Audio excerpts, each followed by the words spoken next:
Stoll, we've called you up tonight. The reason you're in this position is because you fight. That's not enough. I want more and more and more. Are you going to let Joey Lynch dominate you? No.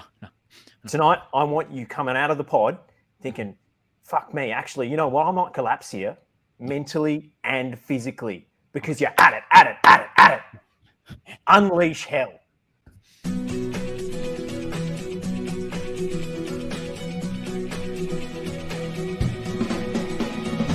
You have two eyes, huh? Do you understand the game a bit?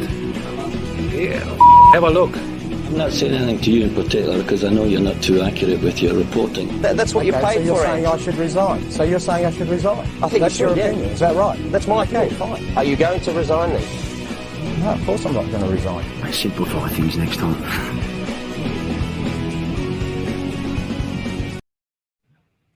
The pure disgust on Joey Lynch's face. Gee. Do you know that segment was not sold well by our co-panelists, Stoll. Joey, here's what's happened. Me and Josh went to the park this week and we visualized what we were going to do on the pod first. And we were pointing it out and we were acting it out. And we've foreseen a positive, amazing podcast, and it's in the stars. So your involvement, we didn't visualize too much of that, but that was because we viewed a successful one. But anyway, how are you, Joey? You're in a party shirt, you've got your sunglasses, but you're not giving off party vibe. You got the party wristband? I've got the wristband. Party wristband, Stoll. You missed the memo. I've got the little party wristband that they make you wear every time you come into Amy Park. But I'm just amazed at what happens when I leave you two alone in the green room for too long before we go live. What are we going to get next week? Are you going to tell Josh that he's achieved nothing yet? We'll base every week. We're going to base the opening TNC on whatever happens on A-League All Access. I tell you what, Joey, it's actually going to be a show policy now to do a cold open pump up before each show, because last week I felt the energy was a little bit lacking in the first 20 minutes or so. I'm going to be honest. I didn't feel like we were at the races, so we're coming out of the tunnel firing. A very affectionate greeting to everybody tuning in. We're going to have Nick Tabano and Lockie Flanagan joining us a little bit later. But Socceroos to cover, A-League round 4 and red cards galore. Cold opens. TNC turned into SNL so gradually, I didn't even notice. Is this good SNL, like 80s SNL, or is this shit Elon Musk episode of SNL? But will it lead us on to bigger and better things, which is the whole point of SNL? You just go on, you just fucking do some sketches, and then you go and make movies for tens of millions of dollars. Are they good movies? Historically, no, but it doesn't matter. You get the bag. Speaking of bag, there's actually someone behind my laptop actually holding up cue cards for my jokes tonight. I just can't wait for the musical guest. Here's what I want to know from the public. All right, look, we want to get through this show. We need to be quick. Like, we can't stuff around. But is anyone collecting Panini stickers? Let me know. I have doubles to trade. All right. I wasn't interested in this a week ago. Now I am. Who do you want? Put in the thing who you want as a Panini sticker. If I have it, I will give it to you in exchange. And I'm chasing one player and one player only. And I think we can all guess which player I'm chasing. Rebic. It's even in the sticker book. No, Rebic actually missed. Rebic tried to get into the sticker book, but he missed by about 30 yards and went into the. And then he just kept. No, he took a big run up and he just kept going in one end of the factory and then out the other end of the factory. Just woof. Oh my goodness. Should we talk about the A-League, or I'm happy to talk about other things. It doesn't particularly. I was going to get into everybody's cooking during the week, but maybe we'll start with some A-League amends. Let's go for the most entertaining game of the weekend. No coincidence that sometime TNC panelist Teo Pellettieri was on the call for this one, because suddenly I did the AOP match report. Oh, there we go. TNC's fingerprints all over. Central Coast Mariners 4. Western United 2. Western United with a 2-goal smash and grab lead in the first half, but the Mariners came back firing the second. Yes, the red card had an impact, but this was a rollicking ride. So here's what I want to know, and Joey, maybe you can help me out because I think you were kind of across the discourse as it was happening live. But I watched the replay of this morning, and so were people upset about that Nikolai Topper-Stanley red card? Because to me, that was a red card. This guy from behind got Qual on his calf.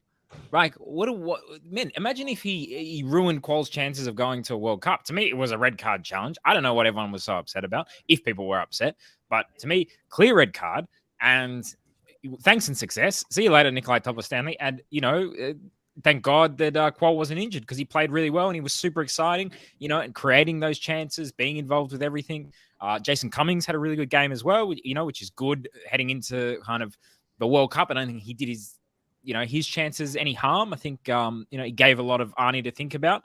But yeah, I thought good performance from the Mariners. Western United look real bad. And for a team that was, sitting deep last season, really well organized and counter-attacking, they're still sitting deep. They are not well organized. They are conceding an incredible amount of chances. And, that's got to be a big worry for John Aloisi. Well, I'll get to the Topper-Stanley red card first. Well, John Aloisi certainly didn't come out hellfire and brimstone around the red card to Topper-Stanley. He was accepting on it. What Aloisi took issue with in the post-game press conference was that if he claims that if that challenge from Topper-Stanley was a red card, then VAR should have reviewed and sent off Marco Tullio for a challenge late on in the first half. I'm not sure if you watched the full game, Stoll, but I had to go back and try to remember it. I could only remember it briefly because it wasn't raised as much controversy until after the game and Aloisi spoke. But Tullio sort of collected, I can't even remember which Western player he collected, somewhat of a high boot, glancing blow. Late on in the first half, got a yellow. I don't even think he actually got a yellow card for it, looking back at the stats. But that's what Aloisi took issue with on the dismissal front. On the game itself, I have to agree with you, Nick Stoll, in the extent that Western United tried to do what Western United have tried to do under Aloisi: sit back, hit on the counter. It worked. Just Cummings twice went close to scoring early doors. The first time, deflected cross that forced a sharp save from Young, and then a goal disallowed, albeit from a very well executed Western United offside trap. But sort of felt like, especially when Topper-Stanley went down, just the lack of adjustment from Western United. They tried to keep doing the same thing, sitting back, and they sort of just got punished for that. The Mariners kept coming and coming and coming, as we knew they would. Cummings kept coming and coming and coming, as we knew he would. He ends up with a goal and 3 assists. Garang Kuol does Garang Kuol things in setting up the first goal, inducing the red card. And it really felt like just Western United got caught napping. They got caught with this 2-goal lead, thought it was in the bag. The players didn't respond with the kind of desperation you would have needed to defend a 2-goal lead with 10 men, and they got punished. I want to go through this game a little bit more chronologically because there's a lot to unpack. I think there's a lot in this game. So, let's start with the Nick Milanovic goal. He's a player we've been crying out for to see more opportunities for a little while now. I certainly went on record in preseason saying I didn't understand the James Troisi signing when you had Milanovic waiting in the wings as the obvious deputy to Alino Diamanti if he's not fit to play. So you should do your own research into James Troisi. There's the mainstream media won't tell you the truth about James Troisi. Well, he was out allegedly through injury. Well, that's certainly the reason the club provided. But I felt he, at least in the first half, offered more than Troisi has so far this season for a side that's on the foot of the table at the moment, Joey. The foot of the table. Their vaunted defence, they've conceded 10 goals this year. That's worst in the league now. So, and I do agree with you that I guess Milanovic showing a lot is relative in a sense because Western as a whole, outside of those brief moments in transition, didn't actually show a lot, but he did get involved. He was also involved in the second goal when he was the one that, played Dylan Wenzel-Halls through, and Dylan Wenzel-Halls in turn finds the overlapping run of Connor Payne for what has to be said was a very sweetly taken finish into the top corner of the net, giving Vukovic no chance. But I would concur to you, Josh Parrish, that, if you are looking for silver linings in this game, if you are John Aloisi and Western United, Milanovic was one of them. Let's talk about Connor Payne's goal. I mean, Julian comes through saying, I'd like to see Milo start more often. Well, I want more Milo as well. Everyone wants more Milo. You want half the tin in there. 3 teaspoons, no thank you. I knew that was you just want to scoop and scoop and scoop. The more Milo, the better, in my opinion. Nesquik, underrated. Milo goes to the top. Un-Australian. You hipster. I know, but the thing is, Nesquik, it dissolves into the milk more and kind of gives you the nice kind of like flavor. Who cares about the milk? Who wants to dissolve? You want the crunch. I don't think so. You have too much of it. It's like the cinnamon challenge. You start coughing. It's not good for you. No, you get the Milo yogurts. You open up the Milo yogurts. You sprinkle a little bit of Milo on the Milo. Have a look at this from the West. From the West, I don't even know Cadbury drinking chocolate. What goes on over there, Ben Smith? I never heard of such a thing. That is a terrible take. Chocochino is where it's at. If you're looking for a hot chocolate mix, Chocochino. That is the good. That is the good. I mean, stuff. As That's the stuff TNC. they're putting on top of your cappuccino at Brunetti's, where his Norbo's hanging out on Lygon Street. As TNC is actually a food podcast, I should say, the best hot chocolate is the one that you actually just make with chocolate and hot milk. Yeah, but who's got time for that? Ain't nobody got time for that. Connor Payne. Yeah. He coming back to haunt his former club, and he's got so many of them. But Central Coast Mariners being one of them, a right-footed, I repeat, right-footed curler. Good He's finish. got like one belter in him per season. Someone mute my mic. I did, because there's feedback coming through on your mic, Nick Stoll, I was trying to figure out who it was. So it was you. I'll talk about Connor Payne as we fix that. And yeah, Connor Payne seems to have been, one of the major beneficiaries of, he was Western United's entrance into the competition. You would have had to say they turned down interest from India to keep him around. And for the way that Western United want to play in transition, utilising their wingers in the way that they play, Lockie Wales and Connor Payne, he seems to really suit that setup. We saw when Marco Rudan was in charge of the club, they were utilising him at times as a wing back in a back five. So he really does seem, whether it's in a Aloisi system or a Rudan system, his utility as an up and down the touchline attacking weapon is utilised. Sort of like there's quite a few players in the A-League that sort of fit that archetype. Like Newcastle's got 2 of them in Sotirio and Bahagia, but of the players that fit that archetype in the A-Leagues, Connor Payne probably one of the best. Yeah, I mean, he had one against, I think it was maybe Brisbane Roar last season, like in Geelong, which was an absolute screamer from outside the area. I think that might have been right-footed as well. So, more two-footed than maybe he's giving credit for. But, occasionally he comes up with something pretty incredible. Western United's in a lead that they scarcely deserved, but it's a pattern we saw so many times last season that they took the lead and they were really hard to break down. That kind of defensive edge seems to have gone out of them. Like, I think even with 10 men last season, they would have seen this out for at least a point, surely. Yeah, but also, I mean, you got to give some credit to the Mariners who, created a lot. I know it's 10 men and da-da-da-da, but like you say, I've seen plenty of A-League games where a team has 10 men and the opposition fails to make the most of it.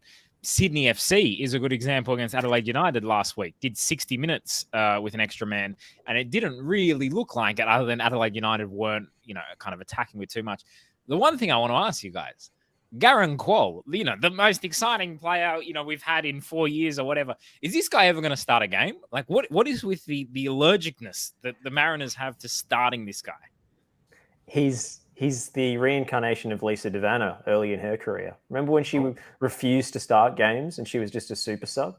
No, I didn't know she refused to start games. I kind of like it. She said I think it was 2011 World Cup. She said she was way more comfortable coming off the bench to make an impact in games rather than starting them. And she used to be Australia's unequivocally Australia's star player back in those days. Yeah. The 2011 Women's World Cup, and she was so good in that super sub role, and Quol's providing pretty similar impact. And it's probably good practice for the kind of minutes he's likely to get early in his time in Europe. Well, I was just going to say, like, as someone who likes to turn up late to things and maybe not put in a full shift, I would love to just have a little half-hour cameo. Come on, tired legs, rip it up. I would start training that way. I'd go, look, I'm only going to do, 30% of training and I'll be ready for Saturdays and Sundays. Stole the type of bloke that unironically says, you ever seen a lion stretch? But I think, to be honest, Quol not starting, at this point, that is 1,000% the best thing for his World Cup chances. Like, what's going to happen if he starts? He has to go 90 minutes against a defense that is fully rested and fully raring to go. The dynamics of the game will be completely changed, that arm wrestle. So in terms of how he has buttered his bread so far in his career, he's gotten a move to Newcastle United in the Premier League, and he's a World Cup bolter without ever actually starting a game. I mean, if I'm Garang Kuol, I'm not exactly beating down Nick Montgomery's door demanding that I start at this point. I feel like it might hurt me in the short term more than anything else. No, in the long run, of course. He did go to knock on that door, but he was late. So he just, Montgomery was already on the training ground. Now, in the long term, I guess there is, I'm not going to call it a concern, but, it is something to monitor. The fact that he has become effectively the great hope of Australian football, having never started a single game of senior football. I mean, he started for the young Socceroos in the AFC qualifiers recently, but who knows how he'll go against grown-ass men in these sort of environments. So I wouldn't be beating down Montgomery's door to start as of late, because his best utilisation for the Mariners is obviously as a weapon off the bench, and he's leaving in January. It's not in Nick Montgomery's bet. They've already gotten the payday for Kuol. It's not in Nick Montgomery's best interest to potentially sacrifice short-term gain for any long-term benefit to Kuol's career at this point. So I think he was good. I wonder though, is this short-term pain? Should they be making the most of the few Quol minutes that they have left? Well, that's an unknown, and when you've, I think it's a known unknown though. I think if he has an amazing career, what they'll want is they'll want to constantly run vision on socials of, look when Quol did something cool for the Mariners. You need to get that as much of that stuff as possible in the can, so that when he has an amazing career, you can be like, oh, it all started here at the Mariners, and Nick Montgomery had full faith in him, and he wouldn't be where he is today without Nick Montgomery. Well, A-League's All Access is going to be the treasure trove next week. It's his feature episode. I actually can't wait for that. That's going to be really good. I tell you what, though, I love the fact that Alor Quol had a great game. Not Alor, Garang Quol had a great game yesterday. Alor Quol had a couple of great games as well. One of them against Western United. A comeback win against Western United. But Garang had a great game. Cummings had a better game. And that was reflected in my match report for AAP. But I can't help about him. But I can't help but notice that Keep Up, in an effort to promote A-League's All Access, instead chose to run their own story entirely about Garang, rather than pick up my AAP copy in that. But I did want to talk about Cummings. Now, if we're talking about bolstering cases for the World Cup, I think Cummings did his chances a bit more. Helped his chances a bit more than Garang in this game. And I think Cummings wasn't there against Perth Glory, wasn't at the races, as Nick Montgomery said, but I feel as though if Jason Cummings doesn't drop a disaster class next week, he'd have the right to feel hard done by if he doesn't get a call up into the Socceroos team, particularly when you look around the other attacking options that the Socceroos have, particularly internationally, and it feels like all of them are either in their off season, or they're not playing, or they're hurt, or a combination of the latter two. When is the squad announced, or at least decided? November 8th. November 8th. So there is one more round of the A-League men before the squad is announced. Oh, you know what? There's going to be a lot of, is that the miss that cost him a place to Qatar or whatever? I love this stuff. I love it. I love the bolters. I love the sending a message to Graham Arnold. This is the best stuff. Like we were saying the other week, these are the conversations that we are privileged to be having at the moment because of Australia scraping through and actually making it. It would be so depressing if we were having these games and we didn't have, Qatar to speculate about. It's true. But then we'll have the Asian Cup to speculate about. So that's good. It always comes around. It's why international football is better than club football, because it gives these games meaning. Well, I can't wait for Matilda's Bolters chat next year as well. It's going to be really good. Can we read out some comments? Go on. Right. People toast. Hiraldo, I'm torn between being impressed by him and thinking he's too raw for the World Cup, which I didn't think about Arzani 4 years ago being a bit older. What do you guys reckon? Too raw for the World Cup? Arzani was starting 4 years ago. Yeah, it's true. After a Victory youth coach told Alu Kual that he was too raw to join the youth academy, that phrase kind of triggers me slightly. But a youth academy and a World Cup squad are two very different things, I suppose. I think Kual should go because there are going to be moments in games where Australia needs something unpredictable. Do you guys both take Kual and Cummings? Yes. Yeah, John. I mean it's easy to say yes when you don't have to say who are you leaving out. Yeah, do you guys take? And I'm not saying who you think Arnie would take. This is who you would take. Do you take Kual, Cummings, and Arzani? Can I rank them? Yep. I would probably take Cummings as the first choice. Yep. Arzani is the second choice. Kual is the third choice. Josh, your order? I would swap Kual and Arzani in Joey's order. Ooh, I would swap Arzani and Cummings in Joey's order. Arzani number one, mate. I don't know. Arzani hasn't blown me away. He's had one really good game out of the four. I just see him getting double and triple teams in these recent weeks. Since he had that really game Adelaide, every time he gets on the ball, there's always two players coming to close him down, and then a third one providing cover. And I just think, there's a reason that's happening. And maybe in a different system, or maybe when he's actually got more regular football under his belt, we're seeing the mismatches that extra defensive attention creates exploited. And maybe the confidence boost of a World Cup call-up helps him do that. And just the simple matter of fact that he's really, really talented. I mean, it would be great if all three of them could get in the squad. Yeah. Look, I don't want to turn every single game that we review this week into how does this affect the World Cup squad? But I kind of feel like it will, because that really is what is interesting me about every single game. The World Cup's less than a month out. It absolutely should be what this entire show is about. The World Cup's the biggest thing on the planet. Yeah. All right. Should we move on to the next game? Yeah. Yes. I reckon let's go MacArthur 2, Sydney FC. Actually, no. I wanted to say one more thing. Nick Montgomery deserves significant credit for that game because he's made series of subs. He's thrown a whole bunch of different players in.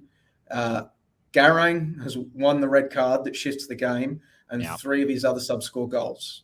Yeah. One can argue that it might have come anyway, but results. Goals and assists. He's a managerial genius, and I would expect nothing else from someone who played under Neil Warnock. So, all over them like a rash on Munsey's chest. enjoy yourself, Josh. MacArthur 2, Sydney FC 3, the Illuminati Conspiracy Edition. VAR rearing its ugly head, especially early in this one for the penalty. Stoll, how did you view this game? Should MacArthur have got something out of it?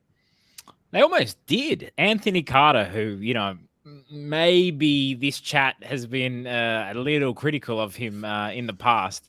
Had that chance at the end where he struck the bar, and would have been a great night. And people would have said, "Oh, MacArthur in Fergie time after Sir Alexander Ferguson visited out there." By the way, never seen someone look more like an old man who got lost and then like genuinely. And then I can bet you what happened was like, "Oh yeah, I'll go see Dwight. That'll be all right." And they're like, "Oh yeah, MacArthur." And you be like, "Oh yeah, how far could it be?" And then it's just driving all the way out there, cow paddock after cow paddock, and eventually he gets there. All right, geez, let's just take the photo and go.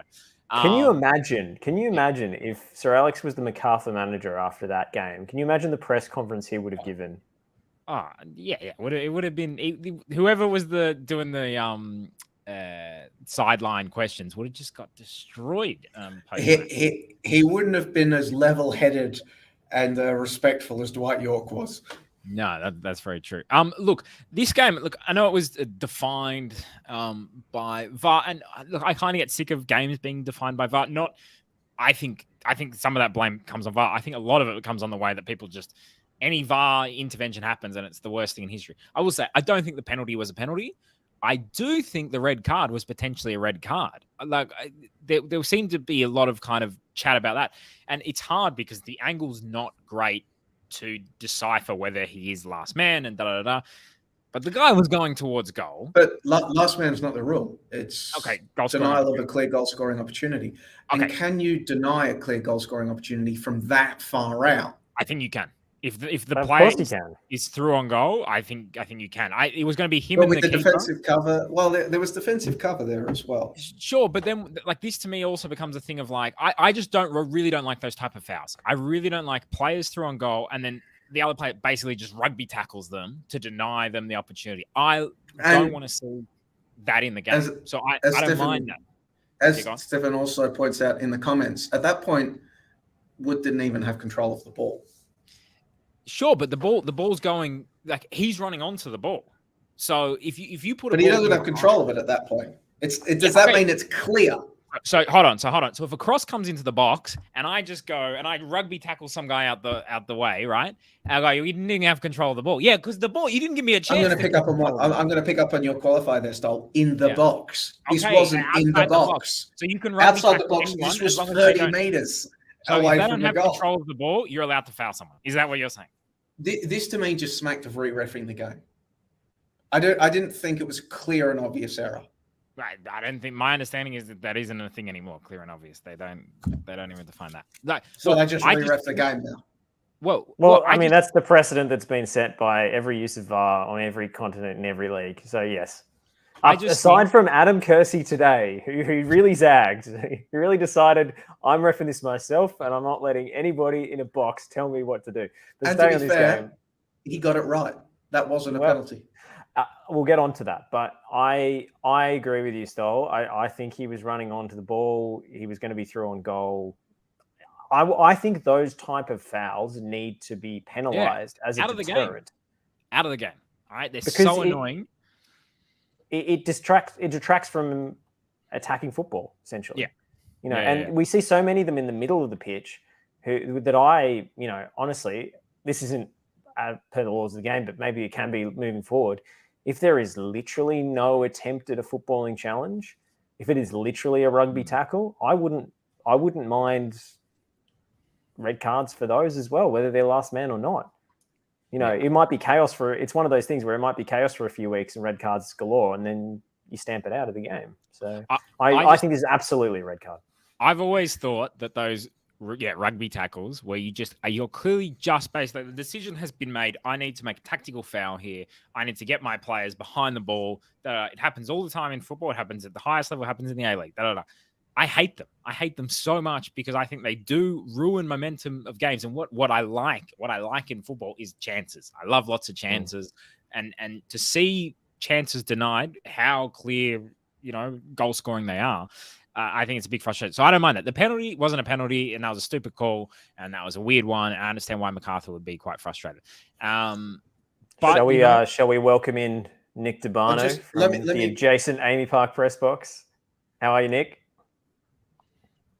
Can't hear you, Nick. Going to go back to Joey. Yeah, I'm gonna make one point. I'm on mute. I'll make one point. Like we're having this debate. I said this last week on the show. I'm going to say it again this week on the show, and I'll say it every week now from whenever we get these VAR controversies again. The problem is that us 3 idiots, now 4 idiots, are going to sit here discussing it. None of us have done a referee's course. None of us have sat in the meetings. Come on, Joey, shut up. No. I can't have you do this again. You said the same thing last week. Yeah, I know. I'm going to keep saying rant every week. We could just record it and play it again if you want. All right, what am I going to say? Put it in the stream now. Just what am I going to say, Josh? Spiel every week. Oh, I haven't done a referee's course, so therefore I can't comment. But we need more transparency from the people. That's fence sitting. Everybody's got an opinion on referee decisions. Also, it's fine to have one. Everybody has an opinion. None of us have done a coaching course either. And none of us have.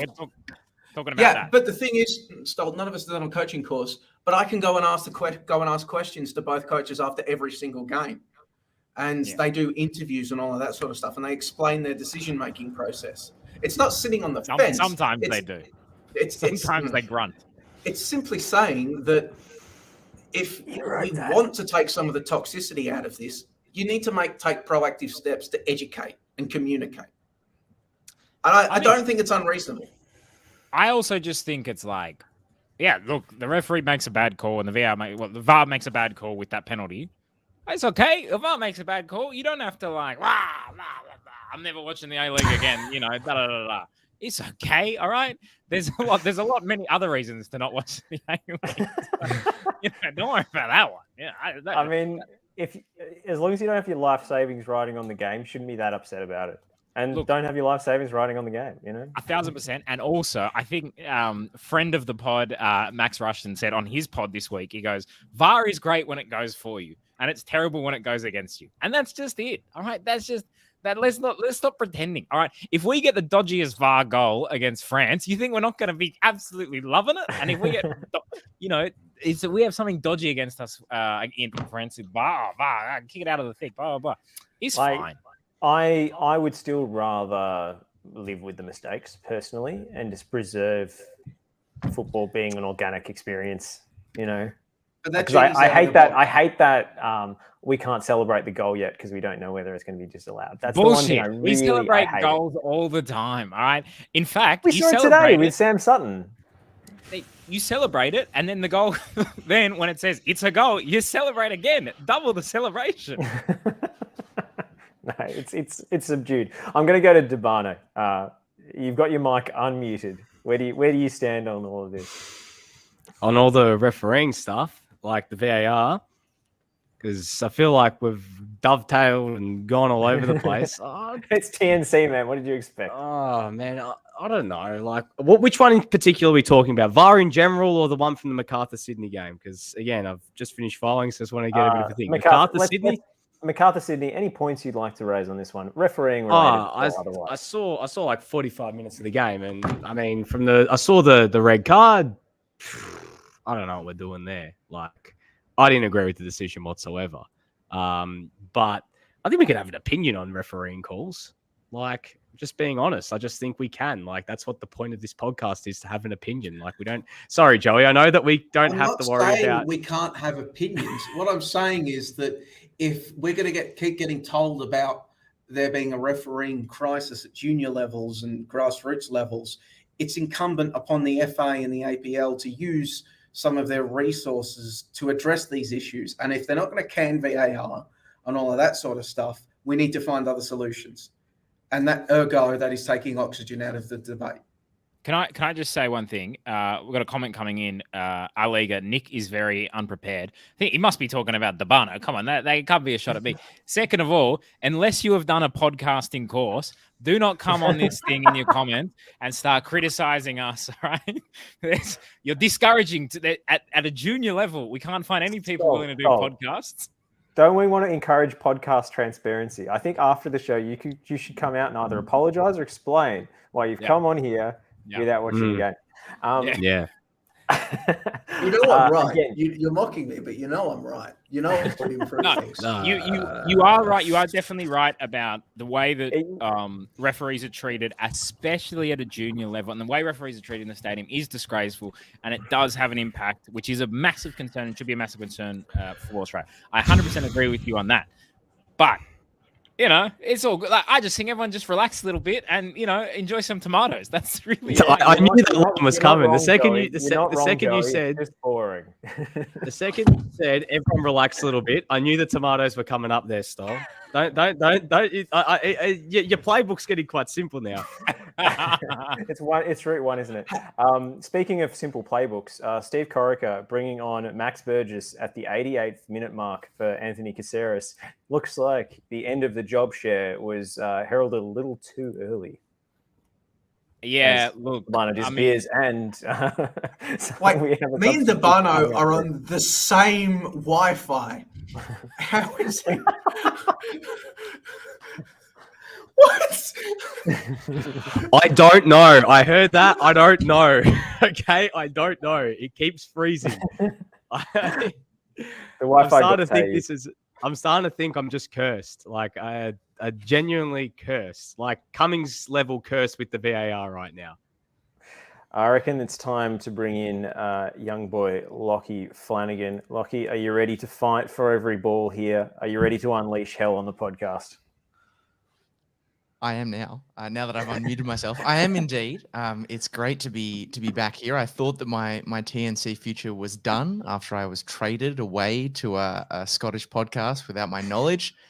Glad to have got that settled in the courts. I'd like to thank my lawyer S. Goodman for making sure my contract with TNC was honoured. So great to be back. Disappointing to come into the go on, Joey. Lucky, I know you've got a lot of hype. You're a young player with a lot of hype. There are a lot of people excited about you. You're coming off the bench in this one. You're being introduced after we've already started. Just know you've achieved nothing yet. It's true. And it is also disappointing when my first entrance into the stream is I hear Stoll going, there's no young people out there who want to get involved in podcasts and they don't have the enthusiasm. I'm like, Nick, I'm literally in the backstage. Like, let me in. Let me at him, coach. Look, young boy, it's good you've stepped up, but I just really concerned about your work rate already. You're not tracking back. You're not kind of, getting back into position, kind of equivocating what you've said already. You've got flashes of brilliance, all right? But that's not what we need, all right? We need end product and we need hard work. We need you to track back and have end product, all right? Okay, I'll work on it. We need you to track back and we need you to backtrack. Well, see, I would say I'll try and be a 90-minute player, but I know that's not really the modus operandi on this particular program. 2 hours plus, baby. 2 hours plus. You've got to have ticker. Can I bring it back to the game for 1 second? Yes. That's not what I like to do, but so. And it's a comment that Matthew Pappas raises. Corica putting in retro before Burgess with a man advantage at halftime is straight out of the playbook. So Sydney FC go a man up and really didn't kill off this game particularly well. And it was something that I kind of noticed in a few games is the inability for so many teams to kill off games. And I think, that would be a worry for Sydney FC fans. Sydney FC are kind of having a bit of a strange season. I'm not sure whether they're good or not. Again, when they were up a man against Adelaide last week, they didn't seem, it was a 2-2 draw. They really seemed to struggle even with the man advantage. And Corica, I guess once again, this has kind of always been our criticism of Mr. Sydney, as he is known by one documentary and one documentary only, is the lack of risk in his game. And I think that was just a kind of another example of that. The positive signs for Sydney, Robert Mack playing quite well, which is exciting from them. Segicic getting his first goal. I think it was set up by another kid from the academy as well. So, once again, there are talent coming out of Sydney FC. It's just what scope do they get to be talented? And, I wish to see more of that. I think it was Jaden Kaczarski actually getting some minutes for once, which was very refreshing. He's been very, very good in the NPL. So I'm glad to see him get a little bit of scope. Obviously, Burgess, I think we've said our piece on Burgess and why he's not involved. I don't understand why Corica signed him. I don't really get it. If he didn't rate him, why did he bring him in? Wasn't it a case of Burgess wanted to go to Sydney? No, look, I think he rated him. I just think I think he looked at him as a potential replacement for Ninkovic, which was why the job share thing was happening for so long. And then he's decided to change system, and he's not really sure where to play Burgess in that. He's not a winger in the Joe Lolly kind of, either cut inside and take a shot or beat a man on the outside and get a cross in. He's not kind of Robert Max. They've identified those positions. And then he prefers Caceres in that kind of number 8 role, which is probably where he's best positioned. So, and Caceres, I would prefer Burgess over Caceres, but Caceres is, creating opportunities and having his moments. So it's probably hard to dislodge him. But I guess the other thing as well for Sydney, which was Patrick Wood looking quite good, because Lafondra, obviously he's been great for many years, but I kind of felt like he was a bit in decline last season as well. And then he's picked up an injury now. Probably the long-term future of Lafondra at Sydney FC, I don't really see it. So it's important that they have that position, kind of reinforced. Well, we are legitimately confronting the situation wherein Patrick Wood might be a better fit in this system than Adam Lafondra, which might sound sacrilegious based on resumes. But I mean, even if you look at the opening rounds of the season before Lafondra got hurt, I mean, in round 1 against Melbourne Victory, I think he touched the ball 9 times and didn't have a single shot.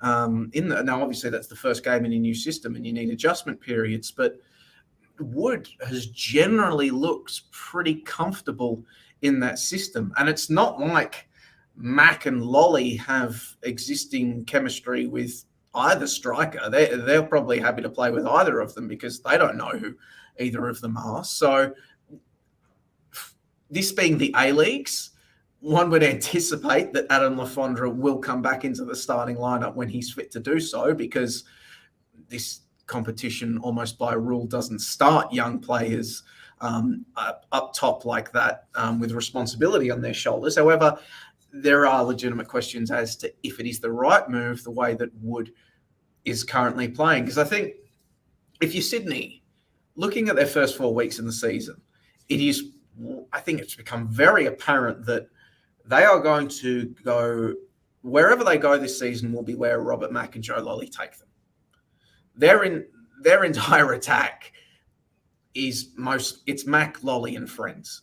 The offensive output is primarily through those 2 wingers, whether that's cutting inside, combining with each other even sometimes. So if you're Corica and you want success this season, you have to stick with a 4-3-3 because that deploys wingers, and Mac and Lolly are your best players. And then if you're genuinely wanting success, it has to be who do you deploy to best complement Mac and Lolly. And at the moment, you could say that that's Wood. Well, one of the things really interesting is there was this whole talk about Corica changing the team and the formation and da-da-da. But relying on 2 players as your offensive weapons, as opposed to your system, reminds me very much of Sydney FC in the past, where it was all about Ninkovic and one other, whether that was Baumjohann or whether that was Merzievski or whatever. So you might change formation, but you're still relying on the individual qualities of players, as opposed to having multiple options and multiple ways of creating goals, which I think becomes an issue because, Joe Lolly, I think, from what I've seen, he's good, but he can get a bit hot and cold in games. He can kind of, phase in and out. Robert Mack, haven't kept that close an eye on him, but it's one thing that I'm a little bit kind of concerned about Sydney FC. I'm not sure that, Mack and Lolly will be the way for you to have an amazing season, but it's a weird season. I think there's a lot of teams in the A-League that, aren't great, and there's going to be a lot of inconsistencies, and the World Cup's going to answer that. One quick thing I just wanted to add on this game was MacArthur had a record crowd for them, which is good. We talked a lot about crowds last week, but it's good for them that they got the crowd. Obviously, most of those probably were Sydney FC fans, but I think even that's okay. That Sydney FC fans wanted to travel out there. Probably maybe Sydney FC fans have a lot of fans in that area. It was good for them to go, but I think. Maybe there's not a derby there, but it's good if a rivalry is starting to develop where MacArthur fans the small amounts that there are, really hate Sydney FC. And I think that if they can, grow that hatred, that will be good for them going forward. So hopefully there is something there. What do you think about Sydney trying to no-sell the derby angle on social media and so forth? And Western United tried to, spice up a derby with Victory. Victory over the last couple of years have tried to no-sell it in similar fashion. Joey? I think an issue like this, most other leagues in the world, it's fine. It's probably good because you want your, any possible threats to crash and burn and all of that sort of stuff. As I said last week on this show, the A-Leagues exist in this special universe wherein it can only ever be as strong as its weakest link. They exist. It's a closed shop. If it's a closed shop, there's no promotion, there's no relegation. All the teams are going to be here next season. So in that particular universe, in this special set of rules that the APL and these 12 clubs have set up for themselves, something like that doesn't make sense. So, if you're Sydney FC, you get some cool engagement points on social media from all that sort of stuff. But if your fans don't care about MacArthur can never draw a good crowd, and they end up collapsing, what ends up happening? You end up having to bail them out, and you and your other 10 teammates in the competition end up having to bail them out. So, it's self-defeating in a way, because what are you achieving by, in the long run, this is the universe you've set up for yourself, and these are the rules you need to play by if you want to maintain your privileged position in Australian football. That's how I see it. If this was a normal football league, I'd be its biggest fan, but it's not. So you have to look at it with that lens. So what you're saying is, Joey, the A-League men's would be far better if everyone was a lot more like that Victory fan who was caught on camera celebrating City's goal today. That's what we need. Giant foam finger that just says A-Leagues on it. No, we need those A-League t-shirts back. It would be awful, but that is the universe that the A-Leagues clubs have sort of, the rules that they've hoisted upon themselves by existing in this closed league setup. The other thing I wonder is how much is this just whoever runs the Twitter accounts, and how much is this an actual club policy? I don't know how social works at A-League clubs, but when Sydney FC tweet back, I don't know, whatever, this isn't a derby, haha, you guys are you guys are too far away from us to be a derby, blah, blah, blah. How much is that just the Twitter admin trying to get more engagement? And how much is it hey, CEO of the club, what is our vision in terms of Sydney MacArthur going forward? I can't imagine it's the latter. I would imagine it's just the former. And maybe we shouldn't read too much into the Twitter. Well, if it's the former, though, does that suggest maybe a problem with the club's marketing strategy and communication strategy, that one person controlling the Twitter account can effectively torpedo a derby, which I very much imagine Sydney, for the sake of their bottom line, would like to achieve, like to see grow and become something good for their crowd numbers and the like. Yeah, I mean, look, to me, the whole thing with this is, and Josh said it once on the pod, and I've never forgotten it. And it's what do you want what do you want for this league? And it is, I want this every game to matter. I want as many games as possible to matter. And so, derbies matter. We see that in the amount of fans. Big Blues matter. Top of the table clashes when they're featuring big teams matter. Melbourne Victory v Adelaide matters. Some of these games don't. Let's be honest, and that sucks. And so anything you can do to make as many of these fixtures matter, and look, a bigger conversation, but promotion and relegation would make more games matter, and blah, blah, blah, blah. But that is the central argument that should be at APL. How can we make as many games as possible matter to both sets of fans and then the wider football fans? I think there's probably a counter argument that by no selling it, it's sort of a reverse psychology thing where you make all the MacArthur fans, of which there are a few, we know, but all of them say, hey, you can't say that about our club, and inspire a bit of blowback, in that respect. And But it is kind of a sad state of affairs when the only, possible way to sell this fixture, if you're Sydney FC, is to say, look at this joke club that we're playing against. Like, it's not great. And Nick, look, Melbourne City tried that with Western United. We had the whole not a derby thing. And then look at what happened in round one, defending premiers against defending champions and that crowd. I agree with Stoll, if you tell people that the games don't matter, they'll believe you. Well, let's go on to a game that felt like it mattered, little in the grand scheme of things. No, let's not do that. Let's actually instead go to a more entertaining game. Melbourne City 2, Wellington 2. Three of us in the press box for this one. I'll start with you, Debano. What did you make of this? Melbourne City looked to be cruising to a win, and they let it slip. Yeah, I mean, that was the exact same words of Paddy Kisnorbo after the game. It was a game of two halves. He felt that they took their foot off the gas in the second half and really let Wellington back into the game. And they came out of the front, the blocks, really with intent to press high, win the ball, do all the City stuff that we've come to know. And to Marco Tilio's credit, he took his chance. I mean, he set up the penalty. He took his goal well. And it looked like I thought City were going to run away with quite a convincing win up until probably about the 70th minute.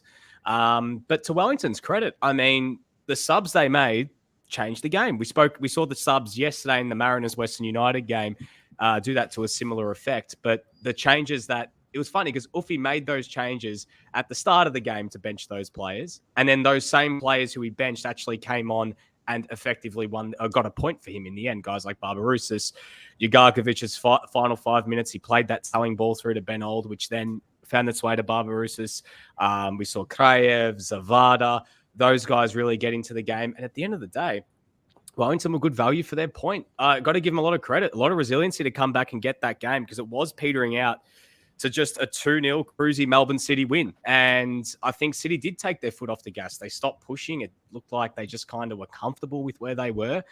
And it's 2 points drop for them. It's quite simple. And maybe Wellington's found a bit of a potential, I wouldn't say a weakness, but maybe just something to keep in mind that, their defense is still in some moments, especially in some transition moments. Melbourne City looked a little bit leaky going back the other way, especially with the Barbarouses goal, was very well telegraphed. Ben Smith here with the Ugarkovic pass and everything. But even before that, I mean, Wellington had chances, and to their credit, they got a point for it. So, you know what? I think they were great value. Melbourne City, I think the biggest story to come out of it is Marco Tilio playing those 70-odd minutes. And I thought had a great game and really furthered his case for Socceroos selection. I think he couldn't have done much more to do that. And tell you what, it's made it that little bit harder now for Rani in a couple of weeks' time when he has to pick, between him, Qual, Larzani. I think Marco Tilio, with the last two performances, especially with what he did today, he shot himself right back to the front of the queue. And I reckon if he puts in one more big performance against Perth Glory, I reckon his spot is sealed. Lockie, your takeaways? Yeah, I think that's a good point. I think Tilio is effectively just when we thought we were ready to put the line through him, to use a vernacular of a different podcast. He's completely salvaged his chances of making sure he's on board that plane. I'm not sure I would be quite as charitable as Nick to Phoenix. Yes, they did start to create chances in the final 20 minutes of the game when they made those subs. When Ugarkovic came in, it made a massive difference. But also, this game very well could have been over at halftime when the original Phoenix 11 was out there in the park. And while you could look at it as though, Talai's decision to fire them up a little bit, sort of worked because it drove them to the comeback in the second 45.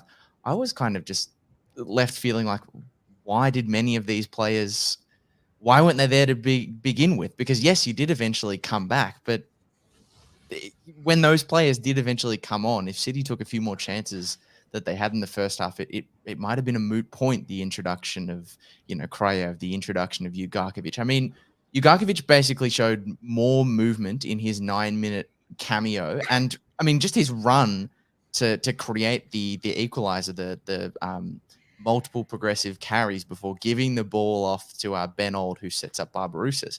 I mean, he created more movement there than pretty much the starting double pivot did in all the minutes prior. So, I mean, yes, it was great for Wellington to get the comeback, and I think City will be left to rue the fact that the game wasn't put away earlier. But I can't help but wonder what we might have seen happen if someone like Ugarkovic started the game, because the two goals that Phoenix conceded came from pressure situations. City pressing and forcing Wellington into a turnover. They didn't have a pressure reliever in that midfield.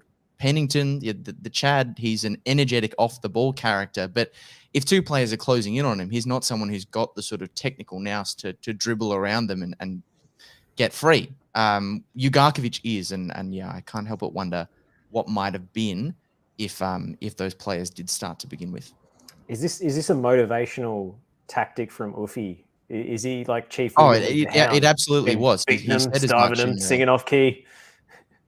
Yeah, no, he said as much. I'm pretty sure in the post-match press conferences that he wanted to sort of put a message out to some of the first choice 11 that no one's position is safe and we've got strength across the park. But I mean, ultimately he's been vindicated, I suppose. But we could have been talking about a 4-0 game at halftime. Let's be real, but hang on, sorry to play devil's advocate here, but bar the 2 goals in that first half, as much as Melbourne City were really good, what other chances did they really create in the first half? I mean, when you look back at the stats as well, their open play XG was only 1.05, and that basically came from the Tilio goal. Their chances in the first half weren't actually that great. I mean, they just had the flow of the play and they were able to win it high, but they weren't necessarily penetrating that Wellington defense that much. Wellington just were not very good in the first half, I thought. So I do see a point there, Lockie, but on the same token, bar maybe that penalty shout in the second half as well, there weren't many great opportunities for Melbourne City to really put the game to bed. They should have, because they had the whole flow of the game, but once they got, again, to the 18-yard box, it looks like they were really struggling to actually create and fashion those chances. So I think there was there. I see your point about, that City probably should have put the game to bed and probably with the flow of the play. But again, when they got inside the box, the chances they actually had and put pressure on Ollie Sale, there weren't too many else other than those 2 goals. Don't apologise for playing devil's advocate, Debano. With that facial hair, you've got to be the villain of the podcast. So advocating for the devil is well, like... I scored today, did I not? I've got 5 this year. Stoll, Phil Rollo in the comments says the Phoenix revival is starting. After you slammed them last week, the remontada has begun. Maybe it wasn't Ufuk Talay who sent a rocket up his star players. Maybe it was you. Whoa, look, Rollo, all right? You came on this podcast, and we love you coming on this podcast. You give great insights, but you said you Australians are so lazy putting the Phoenix 9th in your preview, and I had put the Phoenix 9th in my preview, so I felt especially attacked by that. But if I look at the table today, right now, as we speak, live, let's have a look at it. 1, 2, 3, 4, 5, 6, 7, 8, 9th position, Wellington Phoenix. So I just think that's where they naturally are. That's their natural habitat, the Phoenix 9th. So. As I told you guys, teams that play in yellow and black finishing 9th. It's a thing. Although I would have to say... I thought that was a Borussia Dortmund joke. No. Looking at Philip's comment there, it doesn't appear as though that was a message to Stoll. The lack of comma suggests to me that the Phoenix have started something called a Stoll. They've fired up something called a Stoll.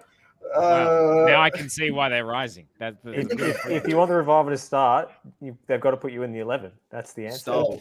Stoll. From what I heard from a very valuable source on the ground inside the tunnel, they walked past the Wellington change rooms and they saw your head on a dartboard with your quote talking smack about Wellington. Well, I'm pretty sure video footage emerged during the week showing that Stoll is a somewhat handy goalkeeper that eschews goalkeeping gloves and prefers to just keep with his feet.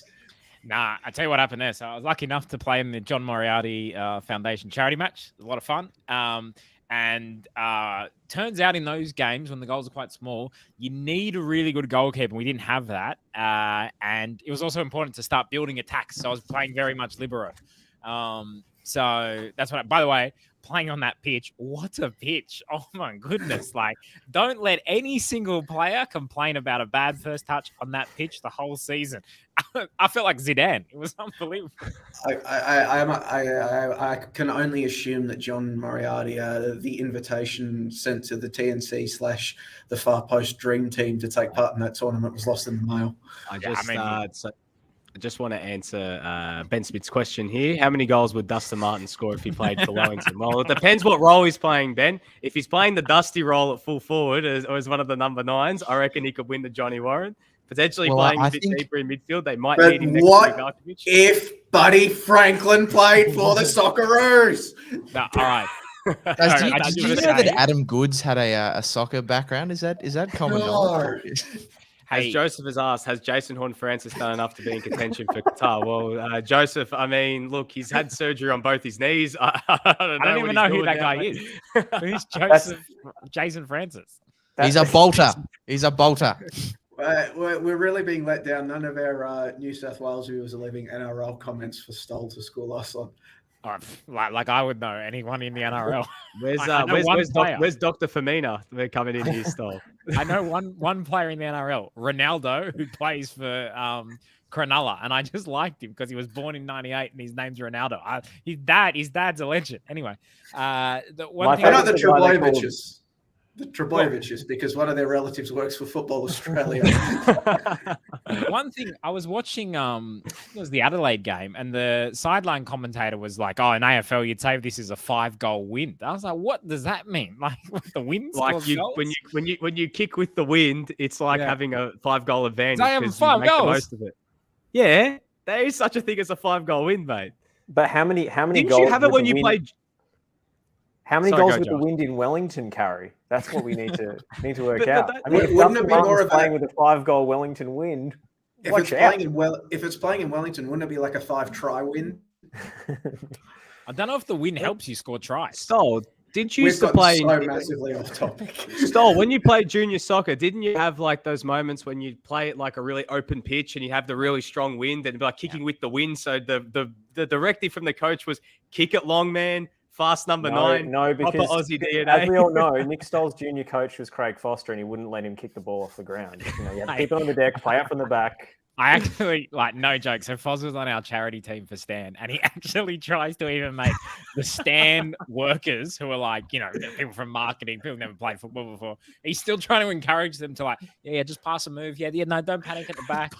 No need to launch it. He's the best. Before we move on.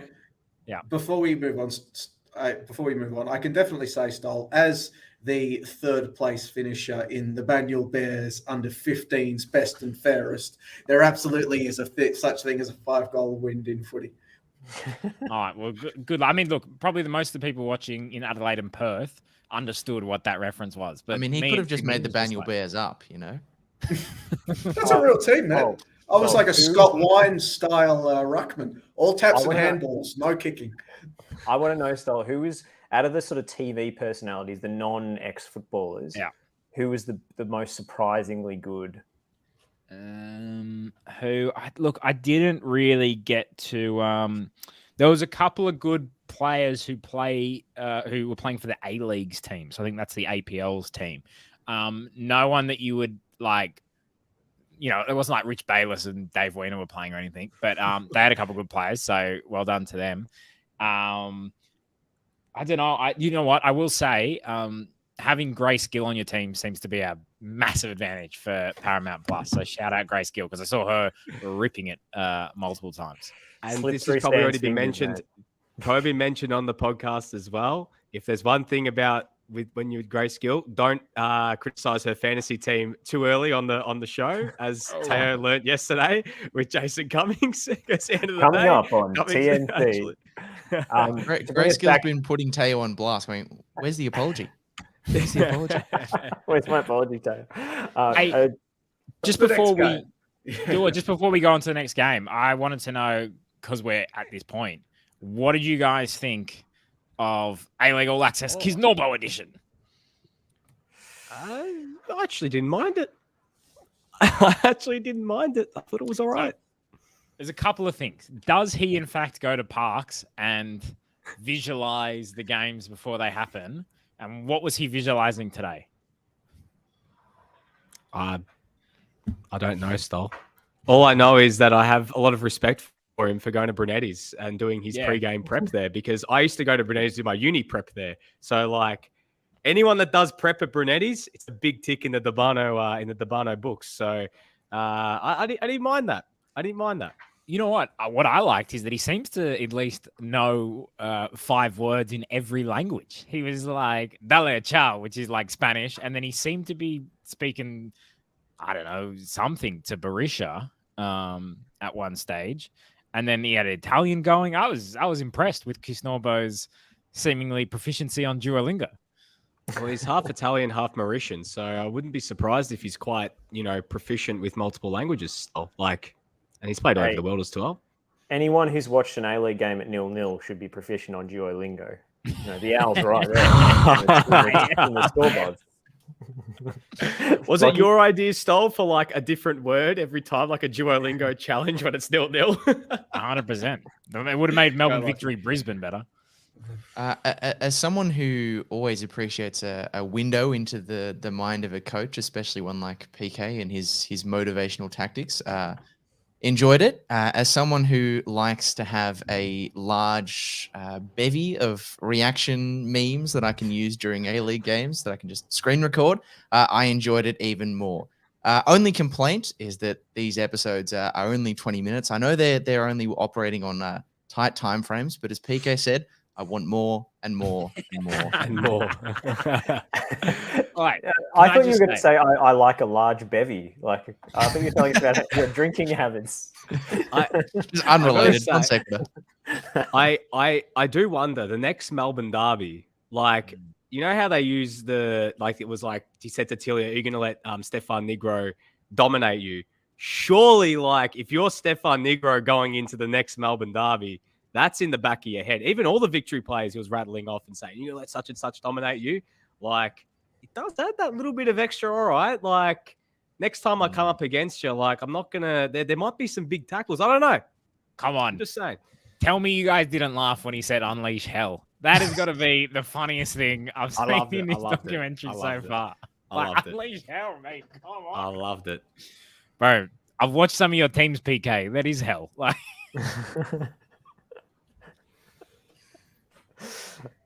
Lockie, I thought it was a good episode. I did like it. All they need to unleash hell is just a ball, have lots of the possession, and then a set defense in front of them. It's pretty simple. That is hell. But I just wanted to touch on the sort of motivational stuff as well. I do think that PK, who was described by one of his own players, Andrew Naboot, in the sort of promo to this as being like a drill sergeant. I do think with that sort of, are you going to let Stefan Negro, get under your skin? Are you going to be the person who is responsible for coughing up the goal? I think he stumbled on a really effective way of motivating your average footballer, which is, get at their egos. Accuse them of being the one who's going to let the team down in this really cohesive, almost, I don't want to say military-like, environment, but it is very regimented. And I think he's tapping into an interesting approach there, I guess. Well, I would hate that. I would. Yeah. Well, I wouldn't like it either, but I think for motivating players, it would work. Well, we're on podcasts. Yeah, like we're not professional athletes. We don't respond to that crap. All right, we're just like, if someone told me to unleash hell, I'd just start laughing and I'd like start playing the gladiator music. And then, I'd be, doing Russell Crowe memes and but they'd be like, mate, we're professional footballers. Get out there. Like, that's not how it's going to happen. One thing I would say that I found very interesting, he said he wants to be one of the best coaches in the world. Now, maybe coaches just say that. That seemed like more ambition than I would have expected from him, maybe to openly. I mean, I guess everyone wants to be the best coach in the world, but he did seem like he had plans beyond the A-League. More so than I would have expected. I didn't watch it, although from the clips that I have seen, I would concur with our good friend Geraldo that it seemed to be passion edition of the show. Coming back though to the point Lockie made surrounding, are you going to be the one that makes the error, and sort of like, are you going to do your job and that sort of thing? It is interesting talking about that, because it's going to be interesting to watch maybe moving forward, and maybe if it keeps working when, let's face it, since he's become a coach, PK's never really gone through a sustained period of adversity, has he? Like, he's always sort of had the best team in the league. Other teams have been, Melbourne City survived COVID better than any other side in terms of the players they were able to retain and the resources. So it would be interesting to see whether that hellfire and brimstone motivational style, how that plays out when the tidings are bad.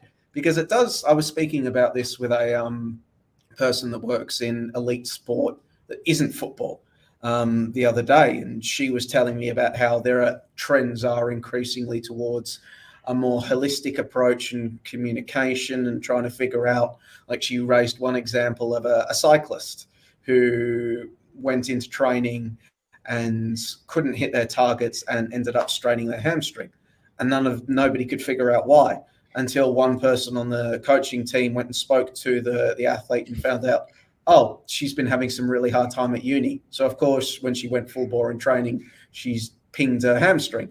So that was the example that I was given. So it will be interesting to see, because the sports research in sports science and sports psychology are increasingly showing this one technique versus others. So I actually will be interested to see, maybe one day, maybe when PK moves overseas somewhere other than Melbourne City, how that, if he maintains that motivational style, how it works when his side isn't the best team in the league by a country mile. I think we should move on to Adelaide United 2, Perth Glory 1. The citizens of South Australia have convinced themselves that Craig Goodwin should not only be selected in the World Cup squad, but should start in the opening game. Is this an overreaction? Goodwin is going to go to Qatar. Like, predicting what Graham Arnold is going to do, I have no doubt that Craig Goodwin is going to Qatar. Now, as I said on the pod before, the bloke stepped up, scored a penalty, was involved throughout qualifying, didn't disgrace himself in qualifying, stood up when, to put on the Arnie mask, stood up when his country needed him and came through. There is no way Graham Arnold doesn't reward that in a 26-player squad. So if he's fit, he's going. Well, he certainly had a pretty good game in this one against a Perth team that didn't put up a hell of a lot of resistance, aside from one goal so good that Lockie Flanagan saw fit to deploy the old Alan Partridge underneath it. I think it was justified. Like, it was a rocket. It was a rocket. He does have a foot like a traction engine. He does. Indeed, he does. Indeed, he does. I will admit that I haven't seen this game. The only real thing of note, other than the sort of Goodwin Socceroos propaganda push, is obviously the new look Hindmarsh. I know Nick was marveling at it when we were sitting in the press box earlier. It's a shame there wasn't as many people to appreciate it. But the thing I wanted to just bring up is Nestori Irankunda only getting a scant sort of, I think it was 9 minutes or so off the bench. I mean, I know that, you want to sort of reward the players who did really well for you against Sydney with 10 men and that sort of thing. But I feel like someone of his quality has done enough to earn more than single-digit minutes. But then we're talking about caveats. So, maybe I'm the idiot for expecting anything different. Well, he did nearly get an assist with a scissor kick, so that's good going. Just on Colley's goal, Debano, I'm sure you admired a bit of cocksure ethnic confidence from a fellow Italian. That was an absolute banger. Like, oh my goodness, like, I can't sum it up any better than that. Like, look, I love the confidence on him just to pick it up from 30 yards out and just go, you know what, my team's down 2-0. We're playing like a dog's breakfast at the moment. Nothing's working. Effort. Have a hit, son. And you know what? It paid off. It's good to see a player play with some confidence, right? And that sort of confidence you can't teach in a player as well. Like that comes over time. You're almost born with that sort of confidence. And when you have coaches that show trust in you to do those sort of things and to go, you know what, stuff it, let him do it. Like we spoke about MacArthur, right? In previous times about how, Dwight York has let a lot of players showcase what they're good at. Guys like Arzani, being confident, taking on players. If Giordano Colli has a absolute masterful right foot and can hit a shot from range and he finds himself in space, encourage it. Because, this could be a tough season for Perth. And if someone like Colli can be a real shining light for them, he can really take the next step and make that position in the team it'd be great for them because it's another young player that's coming through for them. He's probably one of the more talented players they got in their books. I've seen some people on Twitter really think that Colli isn't a good player. And I find that odd because I actually think he's one of Perth's better players in terms of natural ability. And that was such a good hit. So it's a tough day for Perth. That's definitely, the one thing that really stood out. I haven't seen all the game. Based on the stats, probably people who have seen all of it, I think Adelaide probably should have won by more. They probably didn't take the many chances they had, an XG of 3.31 and 2.23 in open play to 0.28. Colli's XG was actually 0.02, just to show how difficult of an effort that was. So, end of the day, it's 3 points for Adelaide. As Lockie said, I like the new look Hindmarsh. I think it looks fantastic. It continues to show why it's one of the best venues we do have for football here in this country. And it's great to see we've got that opposite stand now with the cover. And as well, it's up to scratch. And I think it's going to continue to look great, especially when we start to see some bigger crowds file into Coopers for probably some of those marquee fixtures against, Victory and going forward if they host finals, then of course into the Women's World Cup next year as well. There's some spectacular lights as part of that new stand. And there's some spectacular lights on Joey Lynch at the moment, just illuminated, shining brightly up in the corner. The diaphanous lights of Amy Park shining on He looked like, when, episode of Seinfeld with Kramer and the red light and he opens the door and it's just the big shine. That's what Joey looked like just then with the white light. On Goodwin, Geraldo coming through in the comments, could do with his free kicks if Hrustic isn't ready, to be fair. I do have an update on that. I was told that there is hope in Italy that Hrustic can in fact return for Hellas Verona before the World Cup break. So obviously if he's returning for Hellas Verona before the World Cup break, assuming he doesn't suffer a setback there, that bodes well for him being ready for the World Cup. That I'm told that is the hope, that he will possibly be able to return for that. And even if he can't, he'll have another week of recuperation before the first game against France. Just on that, about Hellas Verona, you speak about importance for the Socceroos, also just as important for Hellas Verona right now, because before he went down, he was in some bloody good form, and Hellas Verona are lingering towards the bottom at the moment. I mean, they're second last on the table. They play Roma tomorrow. They've got, on Tuesday. It might be tomorrow if you're listening to this on Monday. And they've also got some really big games against teams like Monza and Spezia, which are 6-pointers in this sort of time of the season for Hellas Verona, and also playing Juve. So I'm not surprised they're trying to get him back out there, because if he's available and if he's ready to go, as well known from a Socceroos point of view, but for Hellas Verona, it is very, very important because they don't want to slip further into that relegation zone. Ben says, Glory Rapport midfield tandem of Oxborough and Duncan went missing in the first half, and Bodnar showed he could probably start over both of them, in my opinion. I've been impressed with what I've seen from Bodnar. I think he's calm in possession. And yeah, this pairing, I agree, is pretty workmanlike. There's not a lot of they don't want a lot of the ball to feet. Ben also adding the broadcast show to start midway through the first half. The Perth only went down the middle of the pitch 12% of the time. Over-reliance on wings makes it far easier for teams to defend. And that's usually the criticism we're making of Adelaide. So maybe some parallels between those two sides, and Adelaide just had more quality in the end.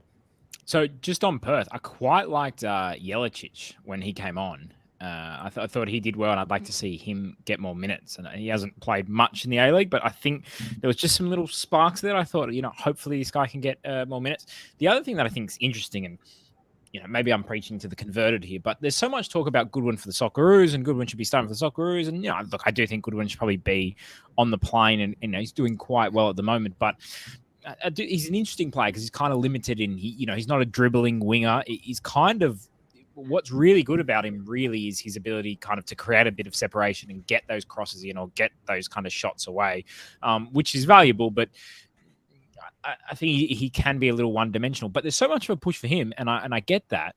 What I find interesting is that there is no push whatsoever for Ben Halloran. And I think Ben Halloran so often in these games looks like Adelaide United's best player, if not their best player, along with Goodwin. There is never any talk about him in the Socceroos. Okay, it is a different position, and you can argue that we have maybe players in that position, but I wouldn't mind seeing Ben Halloran at a Socceroos level. I think he can give that. And it was interesting that he played there under, I think, Ange put him in there. He did.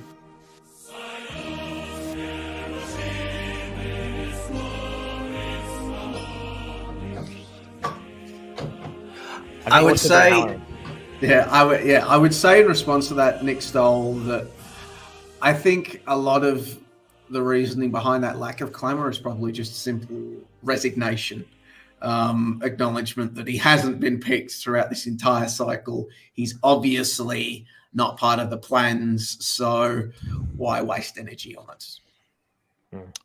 But he should be. Yeah, to me, it's just weird that so many people are like, Goodwin. How good is Goodwin? Oh, my God, Goodwin's the best player in the league, which I think I saw a few people say last week. And it's like, yeah, look, but when I watch the games, I like Goodwin. I really like Halloran. Like, I see so many things that Halloran does, and I'm like, this dude is a player. Yeah, but so also... Sorry, go on. Goals and assists. Yeah. Chicks dig goals and assists. Some of us also share that view. But Debano, you were going to jump in? Oh, I was just going to say, I mean, no. I'm here. You're frozen for a second. I got worried. I'm on it back. Oh, no. Keep it going, Debano. You're still with us. Nick to jump in. Some of the comments about Nick tonight have been incredible. Someone referred to him as the human EMP. Seeing it come together right now. I don't understand why it's all going so badly for him. We're literally on the same Wi-Fi. And then our leaguer commented before, Debano, are you going to let your microwave dominate you? Yes is the answer. That's the best. Look, the comments are gold, all right? If we don't get them up, there's still gold in the comments every time. The human I have had enough of this. I don't understand the one, like every other time there's been no issue. I come into the box today and straight away, the whole thing all throughout today, it's been pulling the proverbial. I'm done. Nick, correct me if I'm wrong, but there's currently a window separating you and Joey, right? It's not like a brick it's just wall. A glass window. No. Concrete. I don't get it. You can tell how exacerbated he's getting because just the hand movements are beginning to come out now. Ben Smith says the microwave, it's inside the press box, like some horror movie. The call is coming from inside the house. I think it might be the microwave in the... Sorry, go on. Chris, Debano is a human electromagnetic pulse. Look, I would say this. Terrorists, drug dealers, get on to Nick Debano. This man cannot be ever... you can never listen to his calls because he cannot... You could never hack into him. It's incredible what the Debano is doing. I don't know what kind of burner phones you're using, but Debano, your technology is great. We are seconds from just him letting out a Madon. Mate, all right, I'm in the same getup as that video, as the Madon, and I feel like there could be a part 2 coming if we're not careful. If we weren't going to get copyright claimed, I'd be playing Wolves underneath this. So, just quickly on Perth, should we talk about Bruno out? I was going to talk about that in the context of Brisbane Raw nil, Melbourne victory nil. I thought we don't want to talk about Bruno. Oh, we don't talk about Bruno. No. I think we definitely need to talk about Bruno because Melbourne victory drew a blank once again. They haven't scored for quite some time now, and the wheels are starting gradually to fall off. Well, I can tell you exactly. It has been 277 minutes since Melbourne Victory Or scored. one TNC episode. 277 minutes since they have last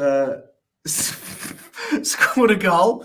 That included this game in which they had 29 shots against Brisbane, and only 2 of them were on target throughout the entire length of the contest. You compare that to they had 18 shots blocked by the Raw, which tells you, one, just how many bodies Brisbane were getting around their penalty area in their low block, which held up throughout the entire 90 minutes. You've got to give them credit for that. But also, B, what kind of shots Victory was settling for against that low block, that just so many of them were hit into traffic, were hit under significant pressure.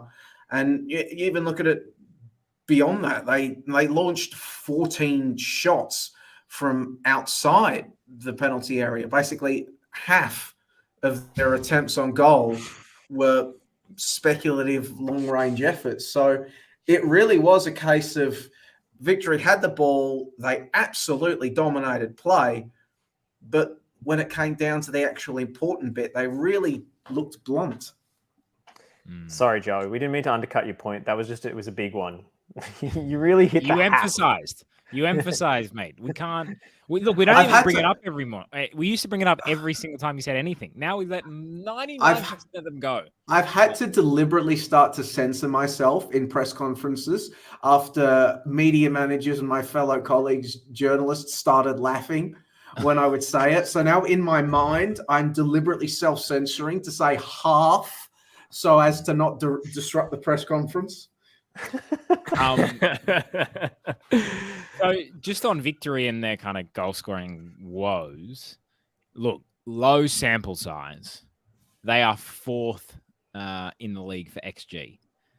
So again, look, it's very hard to extrapolate from this because the Jets and Mariners have only played 3 games, and you're also, sometimes, this isn't a great analysis, but I think it's not full panic stations for Victory yet, in my opinion. I still think this team's making the finals. Now, maybe they're not challenging for the title, which is what the goal is for this team. But I think they'll work it out. I think it's interesting that Popovic chose to play Brimmer as an 8 in this game, as opposed to moving Broxham into midfield, which is what I expected him to do with the Brillante suspension. I expected that he would stay wedded to the double pivot, and that was that. He actually tried to go a little bit more attacking.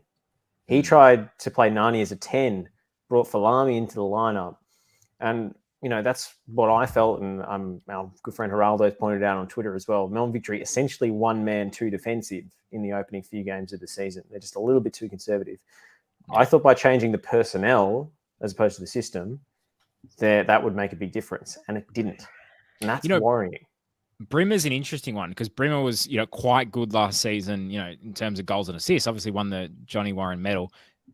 Hasn't been great so far this season. And this was a guy who, in these comments, there was a lot of talk about, Brimmer for Socceroos, Brimmer, da-da-da. And we were saying, maybe kind of Asian Cup's more his thing. But in none of these games has he put a case forward for him to be included. Whereas you kind of thought, how much a player can just decide that they're going to do this. But I kind of thought we might see a better start to the season from Brimmer, given that he was potentially a Socceroos bowler. I kind of get the feeling that Brimmer's maybe a bit of a luxury player. If you've got a really good team and things are going really well, he can star in circumstances like that. But sort of similar to James Troisi, which I know we meme about him, but James Troisi, got plenty of Socceroos caps and, was a hero of the Asian Cup final. But sort of like a situation wherein Troisi's Brimmer's strengths look really good in a team that is firing on all cylinders, sort of like Melbourne Victory were last season with that unbeaten run towards the end of the campaign and a lot of momentum heading into finals. But when the team struggles, he doesn't have that same, at least we haven't seen recently, at least. He's still a young player, so it might develop into it, but we haven't seen him take things on by the scruff of the neck and drag an underperforming side into a good run of form on his own. I also think he's one of those players that is largely in the team for his final ball. He's largely in the team for through ball, cross. He did one beautiful pass in the first half. He can strike a ball really beautifully, but sometimes he flits in and out of games. And I don't think he's really a creative presence from deep. I thought he had a very poor season under Brebner when he was playing as part of a double pivot, and to get moved in there alongside Marchand, it was a test of maybe how he's progressed. And his good form last season came when the whole midfield was catering to him as the 10, and trying to make them maximize Nani in that respect is maybe taking something away from him. Lockie? Well, that's the thing, isn't it, Josh? Like the term like being an 8 in midfield, that's quite vague. Like that can comprise of many different roles. Like you can be a box-to-box operator, or you can be a sort of distributor. And I think you've hit the nail on the head with Brimmer. Like, yes, he's playing in that sort of mid-zone between attacking midfielder and outright defensive midfielder. But if you watch the sort of role outside of his defensive responsibility that Brillante has had in that 8 role, a lot of it has been centered around these sort of late penalty area entries, trying to ghost in and sort of feed off the scraps and drift into the box unmarked. But that's not really Brimmer's ball carrying, and his movement is not necessarily at the forefront. He's, as you said, a technician. Like he's someone who's known for his ball striking and to create. And yeah, I think this was probably a game. I'm not saying Brillante is the answer, because I think that's still like, yes, I think an 8 who can get up and back is useful for victory, but I think Brillante maybe is probably too defensively minded to be the right candidate for that role. But I do think that extra threat in the penalty box coming from midfield, just a bit of extra movement, because that was what was fundamentally lacking, was movement in that victory front line. They didn't get that with the sort of injection of Brimmer into the 8 position. But look, to be honest, when this game was followed up by Central Coast having to try and get past Western United, who had 10 men, the way the Mariners went about it versus Victory, I mean, the contrast, I don't think could have been any more stark with what they were doing to try and get those gaps. I think we should talk a little bit more about Fornaroli, because the rumor is, as reported by Simon Hill and rumored in other circles. Before we get on to Fornaroli, can I just say one thing that should kind of be raised, I think, and Jess has brought it up in the comments. 3 p.m. kickoff, and I think it was a 2 p.m. local time kickoff, was boiling at Redcliffe. It didn't look fun to be at that game. Didn't look fun to be in the stands. Didn't look fun to be playing in. Charlie Austin said it was like the hottest game he's ever played in or whatever, and he looked like he was going to collapse when he came off. What's he going to do in January and February? Yeah, but look, I don't know, but he's what have I got myself into? Look, it's hard to predict these things because, like, I don't know, sometimes it's pissing down rain and you sometimes can't win with scheduling, but the difference here is you can schedule this game later. We've set the precedent that we can do doubles, like, 2 kickoffs at the same time. So I think we should be looking at doing that, because if we know it's going to be such a hot day, like, you have to put the players' welfare first in this situation. Well, and also, who would have I mean, I know the TV broadcast, but who really outside of TV, and the TV broadcast is pretty important, but like the fans would have preferred a later kickoff, I'm sure. Josh Parrish would have preferred a later kickoff, given he flew via Tasmania. Just on this, it was going to take me, without a car, flying to Brisbane, because I'm here for work. It was going to take me 2 hours each way on public transport to get to Redcliffe from the centre of town, let alone if you live south of Brisbane. So I can understand why Brisbane Roar fans on the whole, unless they're living in a certain area of the northern suburbs, are less than enthused about the prospect of playing there. I mean, yes, of course you could drive, but usually people want to go to the football and have a few drinks, Yeah, you know. 100%. So like, Our mate I think wanted that to go to the sucks. whiskey festival first. Exactly. You don't want to drive from the whiskey festival. That's really important. Anastasia Palaszczuk, the Queensland Premier, is an ambassador of the 2023 Women's World Cup. Maybe a condition of that was a proper rectangular stadium in Brisbane, because Lord knows I'm not sure what else those ambassadors are actually doing for next year's Women's World Cup. The Perry Park upgrade remains the dream, I think. But like I wanted to go. I was still going to go. I was actually going to document my experience on the public transport from Brisbane to Redcliffe. And then Virgin cancelled 2 of my flights, and I ended up going to Brisbane via Hobart. So it didn't go to plan. I was 12 hours later than I anticipated, and I missed the match entirely. Debano? Can I make a quick point before my internet dies again? Because it's getting out of hand now. Seize the day. Seize the day. Sam has come through and said TNC Xmas party on the Redcliffe patio behind the goals. As I said, fuck, who is muting me right now? Someone was muting me. Go for it. No, someone muted me. No. So I was just saying, like, my worry about that is if there's a game going on and we're having the patio, I got to worry about stray balls, man. I don't want to worry about my drink being knocked out of my hands. I forgot someone had a shot and it went on the balcony. And all I was thinking about was, imagine having a Palmer and a drink, and all of a sudden this ball comes in and whacks the Palmer out of your hands. Oh, it would be the worst, man. Why are you holding the Palmer in your hands? No. I meant like the ball can knock in your hands. I don't know. Some people might want to eat it with their hands. Yeah, I don't know, man. Josh, the reason he's holding the Palmer with his hands is because there was a glitch in the internet, and the plate just was like 30 seconds behind Nick. I can't. I'm so over this. Oh, that's great from Ben. I might need a call early, fellas. Like, this is getting out of hand. All right, let's go finally to as we lose Nick Debano again. Like, no, and he hasn't. He like, that's a legit loss. I'm watching him rage out now. Debano, just go sit with Joey. Done. No, don't bring whatever shit going wrong with him over here. I'm going to give it 10 minutes, and then I'm going, because I can't do this anymore. It's bad for my mental health. Hold on. We can't go to the Wanderers Jets yet. We haven't talked about Bruno like Josh. Well, no one would let me, so I moved on. All right. Josh, what would you like to say about Bruno? Does he improve victory? Because their problem at the moment is having a striker, in my opinion, who does not bring the rest of the team into play. Yes. He improves victory. No, he doesn't fix everything. Josh, what you got to remember is he does have that Aussie DNA, and that's just massively crucial for this team. So I think that's going to be huge for victory. Look, I like Fornaroli. I think he's a good player. Is it bad for the league for another sort of iconic player from one team to go to their arch rival after we've already seen it with Ninkovic this season? He's nothing in the R League is sacred.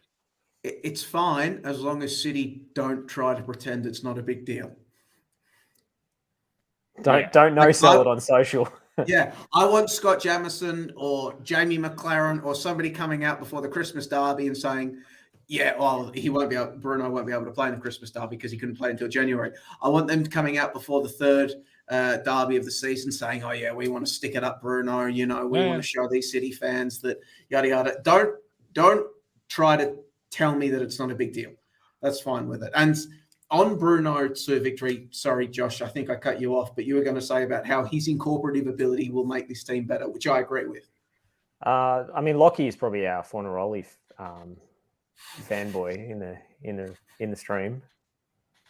Yeah, well, I do think that's the fundamental and most important element that he would bring to victory. I mean, those who remember his early days in particular at Melbourne City, but also I think it was prevalent, albeit in a less successful and prolific team in Perth. Fornaroli was a great goal scorer, but for me, he has always been far more than his pure goal scoring. He is a constant threat. A little bit similar to Cummings in the sense that he is always someone who is trying to drop off the front line. He's not just sitting in that 9 position and hoping to do something with a long ball. He's got the titanium posterior, and he likes to drop short, get into a pocket, use his backside to hold off a player, drag someone out of position, and then play the ball forward to a wide player. Like there were countless goals I could show you from his career, along with the long range strikes where he's picked up the ball deeper in the park, he's played it off to someone, and then drifted forward and sort of gotten that link ups. And I think that one where he did the Rabona. Yes, that's probably the prime example. That goal that he scored, teaming up with Aaron Moy in the derby against Victory. But D'Agostino's trying to do that sort of stuff, but I think Bruno's got the sort of best capacity, and he is, as some people are pointing out, 35, not quite as mobile. He does have that dog in him. Thank you, Ben Smith, for pulling that. I mean, he does. Yeah, I think he's got a bit of a track record of bringing other players into the attack, and when there's got so many star-studded players in the attacking lineup like Victory do, that should help. Having said that, the problems, it doesn't totally alleviate the issues that Victory have. Some of these things are happening deeper and are happening 100%. Because of the system. And at the end of the day, Bruno is going to be playing within that system. I've seen this comment come up multiple times. Julian via YouTube has kept basically trying to put Fornaroli on Western United. My understanding is that Aloisi did come out and say, we're not going for him, or we're not interested, or whatever. Which means jack shit, because coaches lie. But it appears as though all the momentum is behind him to Melbourne Victory. And I think it would be. On a technical level, Bruno Fornaroli has the best arse in A-League men history. Just in terms of the way that he uses it to win positioning and move the ball around. So, yeah. Tell you what a great ass. Del Piero, actually. That guy wasn't going past anyone, but he would just stick it in and people can get the ball off. So what you're trying to say, Stoll, is that Del Piero and Bruno Fornaroli is the Cole Lowry of the A-League. Like, they just have the big ass, they stick out. Doesn't matter. Not in the best shape. It's all right. What we got to do is we got to get Bruno in the low post. Got to get post position, deep post position, and put the moves up. I mean, the question has to be asked. We're just getting back now to Bruno Fornaroli get in the NBA. We're now getting back to what happens if LeBron James played for the US men's national team. But I think it would also be churlish for us to not touch on in Melbourne Victory. They still have questions around the defensive depth. We saw now against Brisbane Roar, it didn't actually matter that much because Brisbane Roar offered nothing moving forward. As Nick buries his face in his hands in his face again with his internet. But Broxton was back in the starting lineup. George Timotheo out once again. Popovic continues to chop and change with his starting centre-back pair in the absence of Matt Sporanovic. Their wing-back play, not as concerning as the centre-back depth, but hasn't set the world on fire in the opening month of the campaign. So there are questions about Victory both going forward and defensively. Not catastrophic questions. I certainly agree with Nick Stoll in the sense that I can't see the missing finals, and I imagine that they will try to find some solutions. But I mean, once again, in the same way that who would have thought Sydney FC banking their defensive fortitudes on Jack Rodwell staying healthy for an entire season, who would have thought it might have been a bit of an error to count on Matt Sporanovic being pretty healthy throughout the campaign as well? Hey, good shout from Sam here. Carlos Hernandez had a great ass. All right. So keep your comments coming in on best historical ass. I mean, Bruno Fornaroli, famously childhood friends and former teammates with Luis Suarez. Two the best ass in football history. Asses, yeah. Suarez, 50 goals he scored in his career is because of his ass. All right. Yeah. That guy has, that guy's ass has taken him further than Shakira's ass took her. I think we found the name for this week's pod, the best ass in A-League history. All right, do we move on? Yeah, I was going to make a joke about the PK divorce, but I thought it was probably not in great taste. Let's go to Wanderers 2, box office Jets, or should they be the box office flops at 0? Very disappointing from Arthur Pappas, and let's be honest, our boys.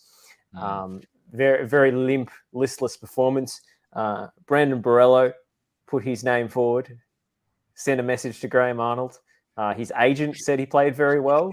I heard his mum also said he did a really good job, and she was really proud of him. And so was I. I've also heard, Josh, that his dad could beat your dad in a fight. Hey, you know who? Look, Borrello was good. Newmhoff was good, and it is good to see that kid back playing, looking real good. He's shaping up as the young player of the year, and I mean, why did Sydney let him go?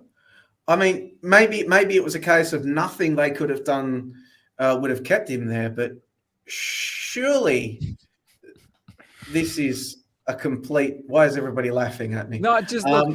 You're making a good point, but the comments have gone rogue, and just some of the combinations. Grant Hackett with 30 goals a season, like that's just very funny. Liz Jackson playing as the post-up player for Melbourne Victory.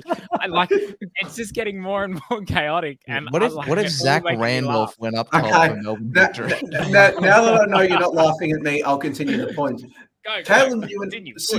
Sydney letting Neuenhoff go, let alone letting him go to their biggest rivals in the Wanderers, low-key is shaping up as one of the biggest errors of the A-League men off-season, because this kid, it doesn't matter if Bozanic is still kidnapped by aliens and he's nowhere near a debut, according to Marco Rudan. The way Neuenhoff's playing now, you wouldn't start Bozanic. You can't take Neuenhoff out of this side. His work rate, what he's doing, it's immense. I mean, God, we were talking about Segacic.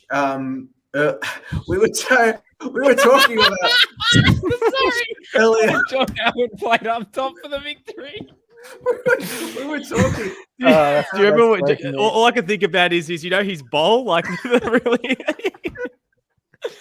Oh my God! I'm just thinking about after the grand final where they beat Adelaide United, and John Howard was brought up for the presentation and was booed mercilessly by the Melbourne Victory fans when he was brought up. One on Victory. Somebody else make a serious point. Somebody else make a serious point. I'll make a serious point.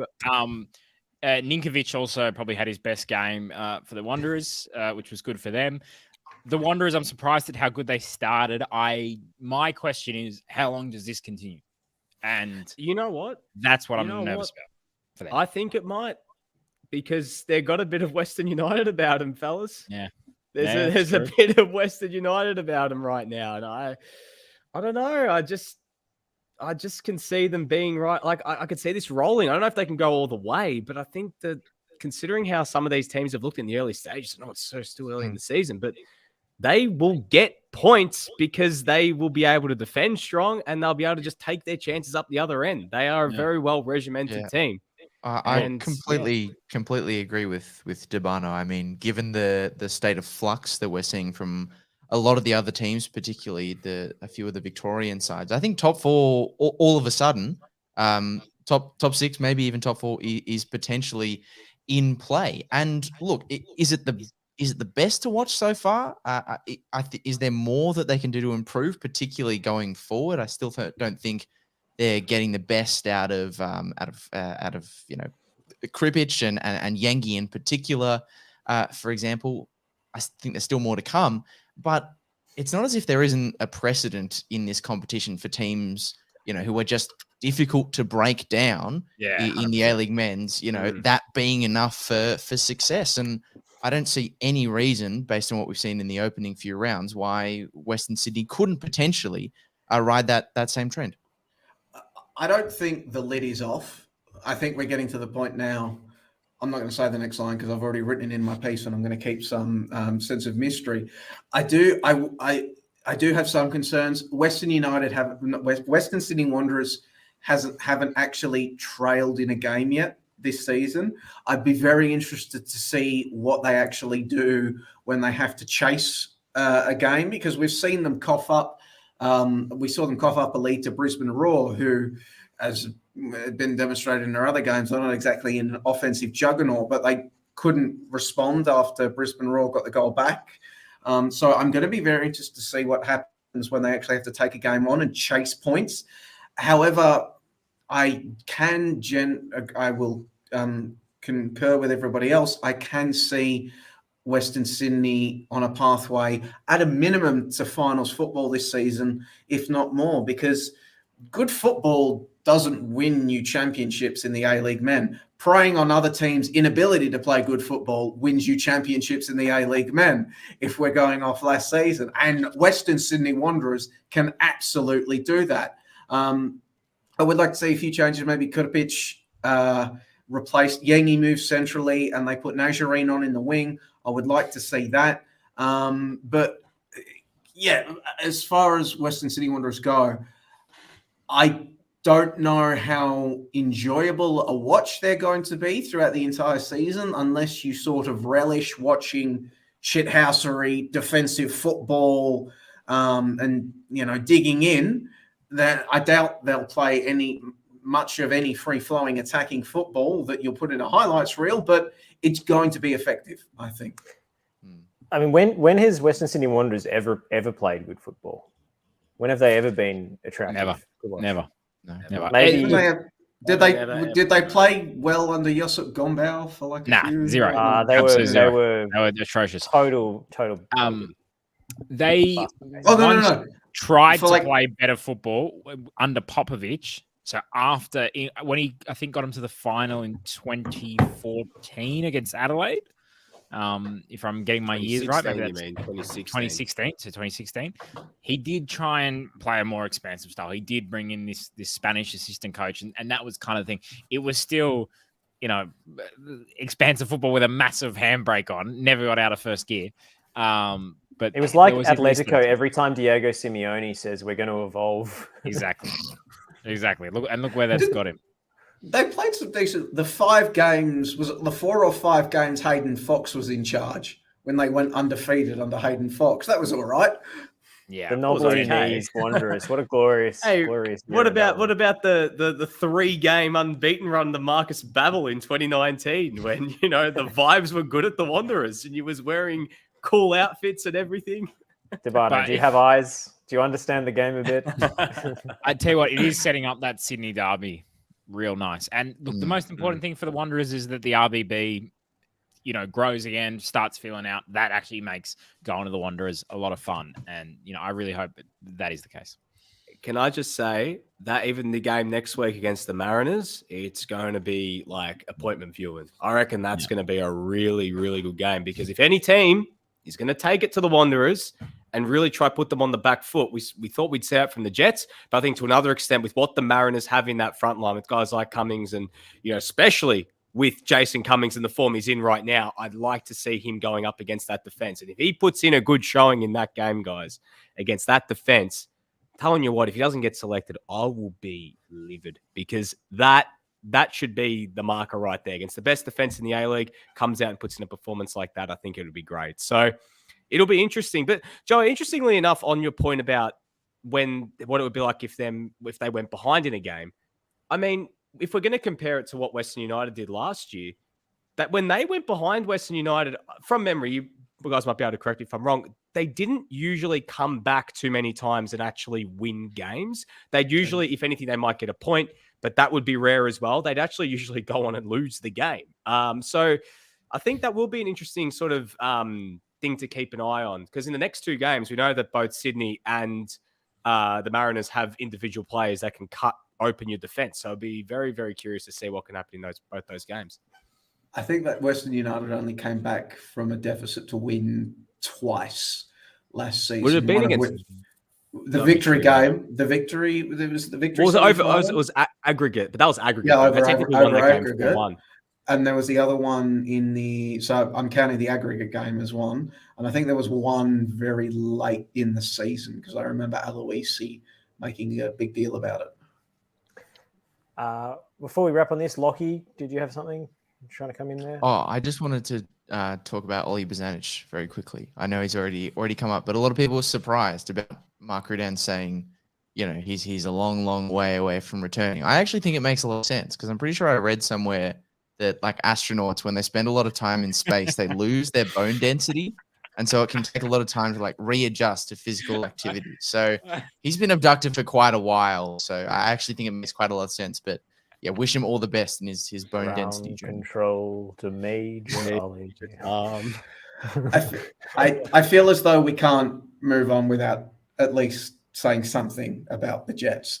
They were disappointing in this game. You can't beat around the bush. It was a disappointing effort. They didn't play the type of football that we assume they want to play based off last season, although we really haven't seen much of the box office Jets in any of their games this season. We've seen a different style. Last week against the Knicks, they were sort of more feasted in transition than anything else. But I think on this time, watching on and then speaking to some people in the aftermath, they really allowed Wanderers to dictate how this game was going to be played.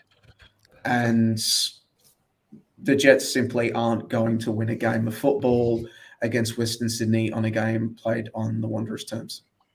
Shotsky's coming through in the comments saying TNC loves style but hates trophies.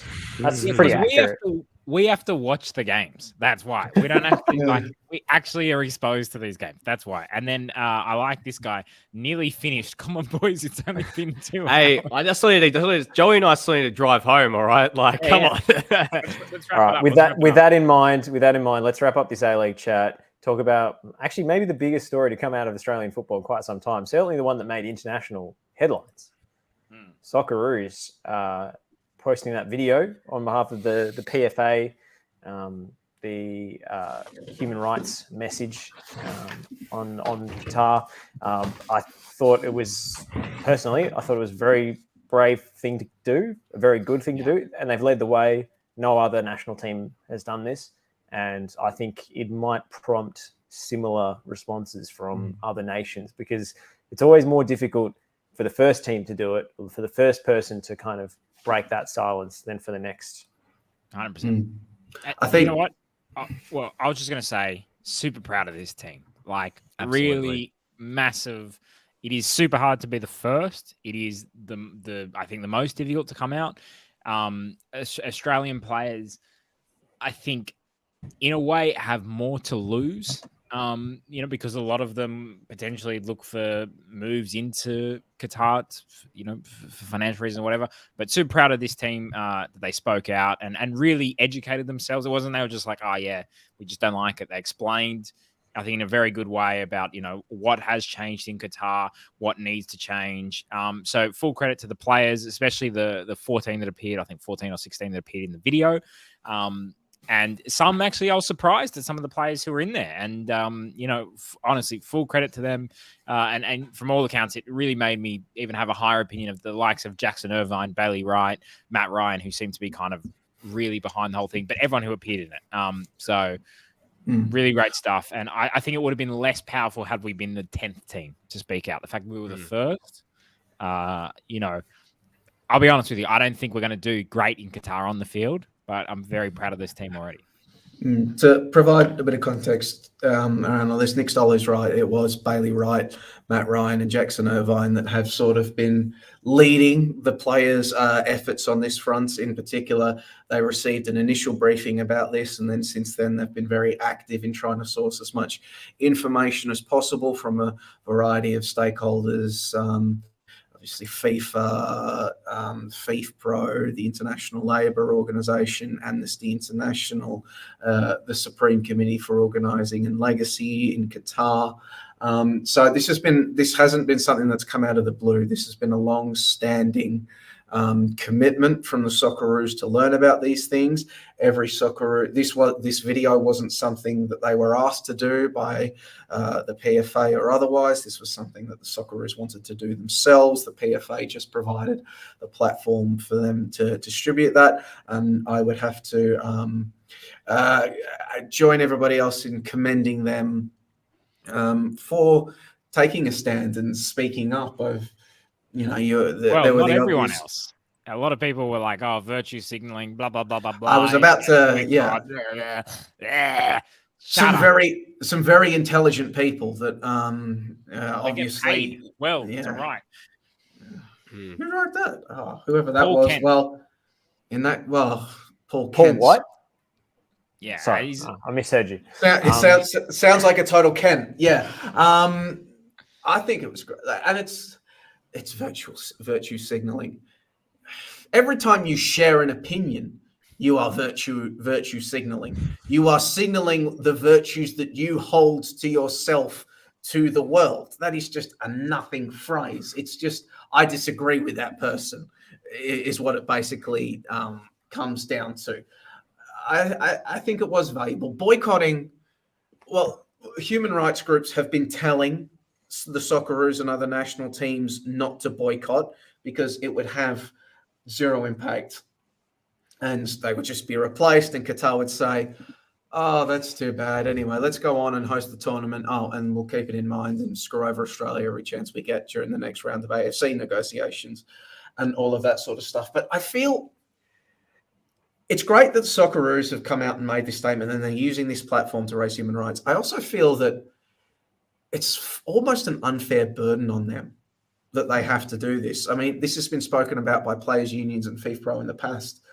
The players didn't get a vote on where this World Cup was going to be held. The players didn't get a say in where this World Cup was going to be held. But they're the ones that are inevitably going to become the faces of this tournament. And they're going to be put in this situation where they're being told to boycott.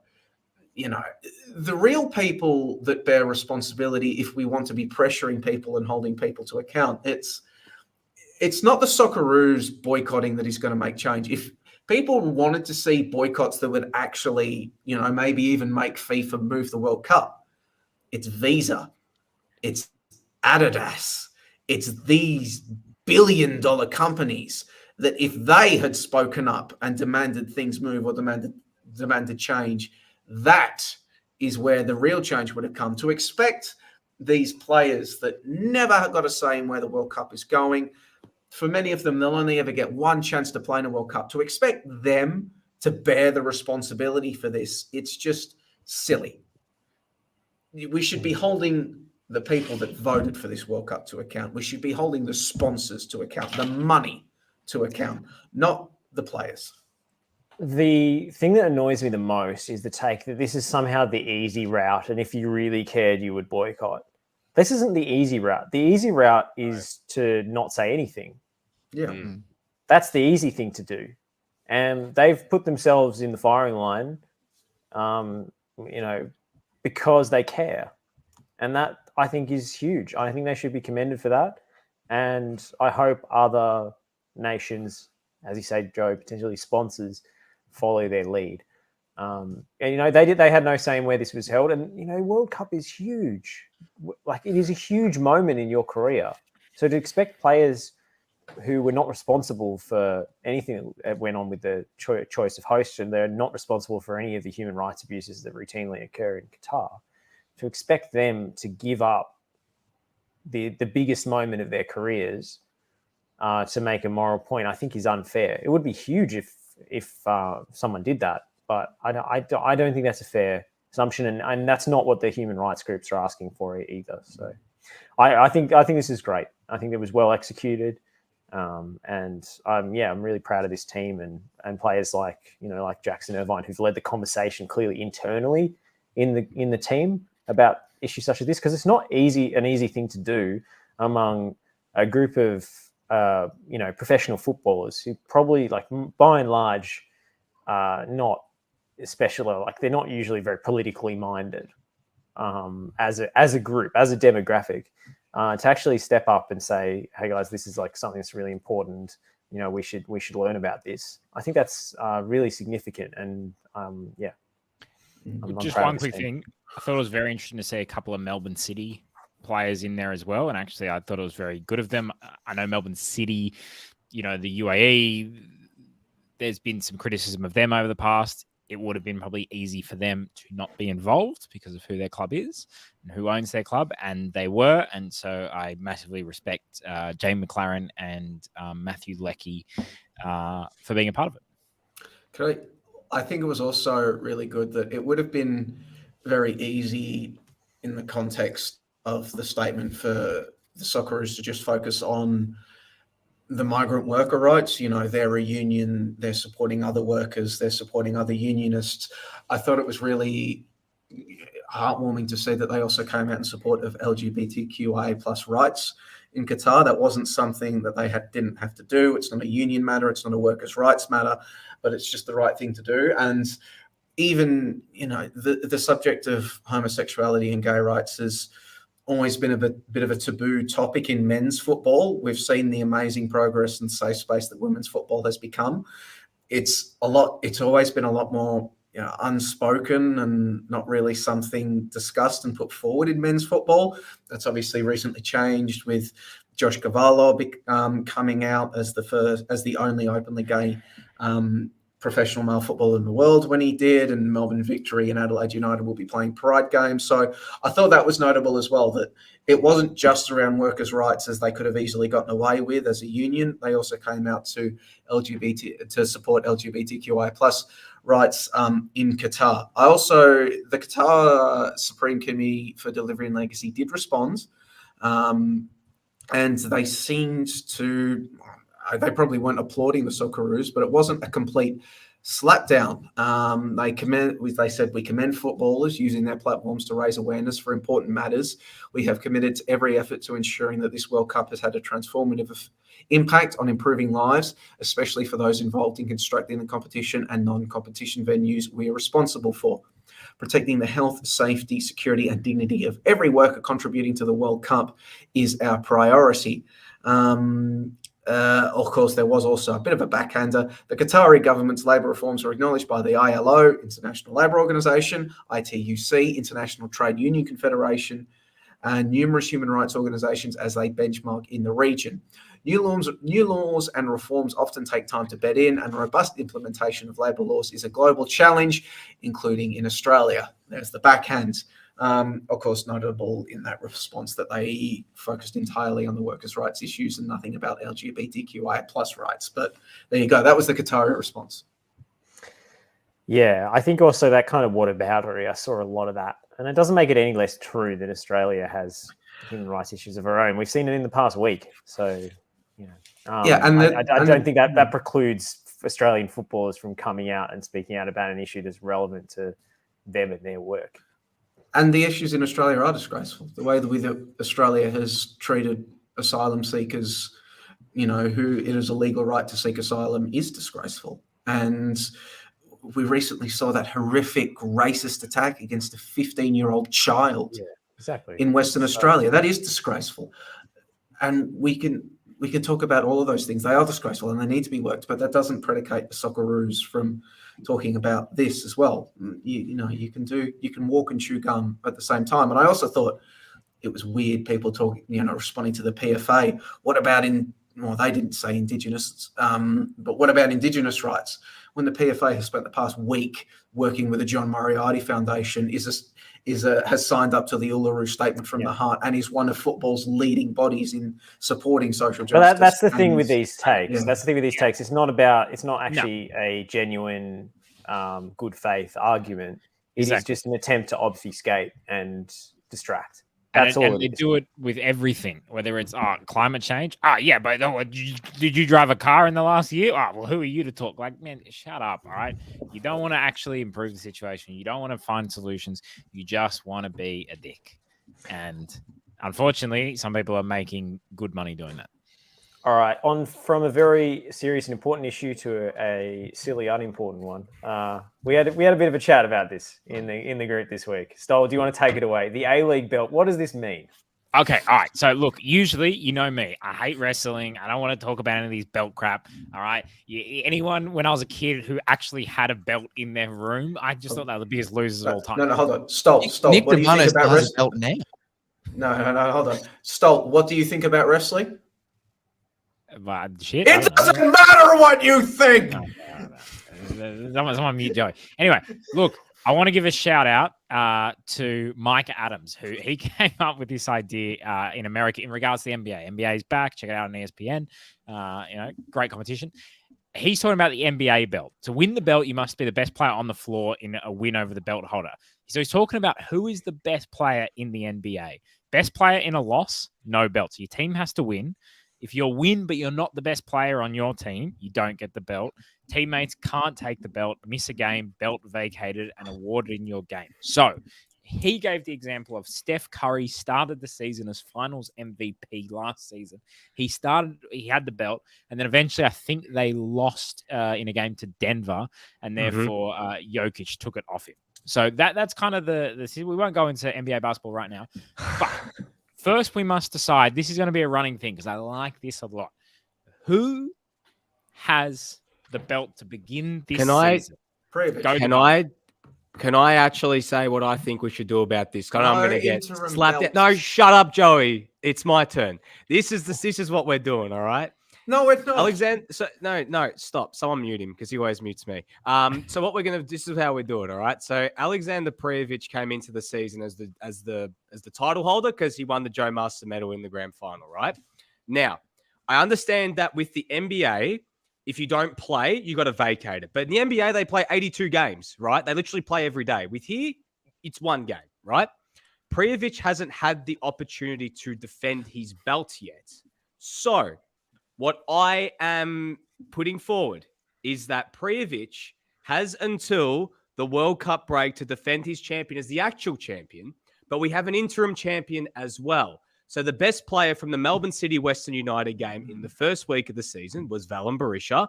So Valen Berisha is the title holder. Now, we need to decide as a group, does he retain the title after today because it was a 2-2 draw, or should he have lost the title? No. What do we think? You have to beat the team. You have to beat the team. Let me say, Prijovic, you're making out from all the reports that we're getting out, it sounds like if Prijovic was desperate to play, he would have played by now for Western United. Yeah, I'm saying that he should have had to vacate the title at refusal to defend the title, therefore has been stripped. He hasn't vacated it. We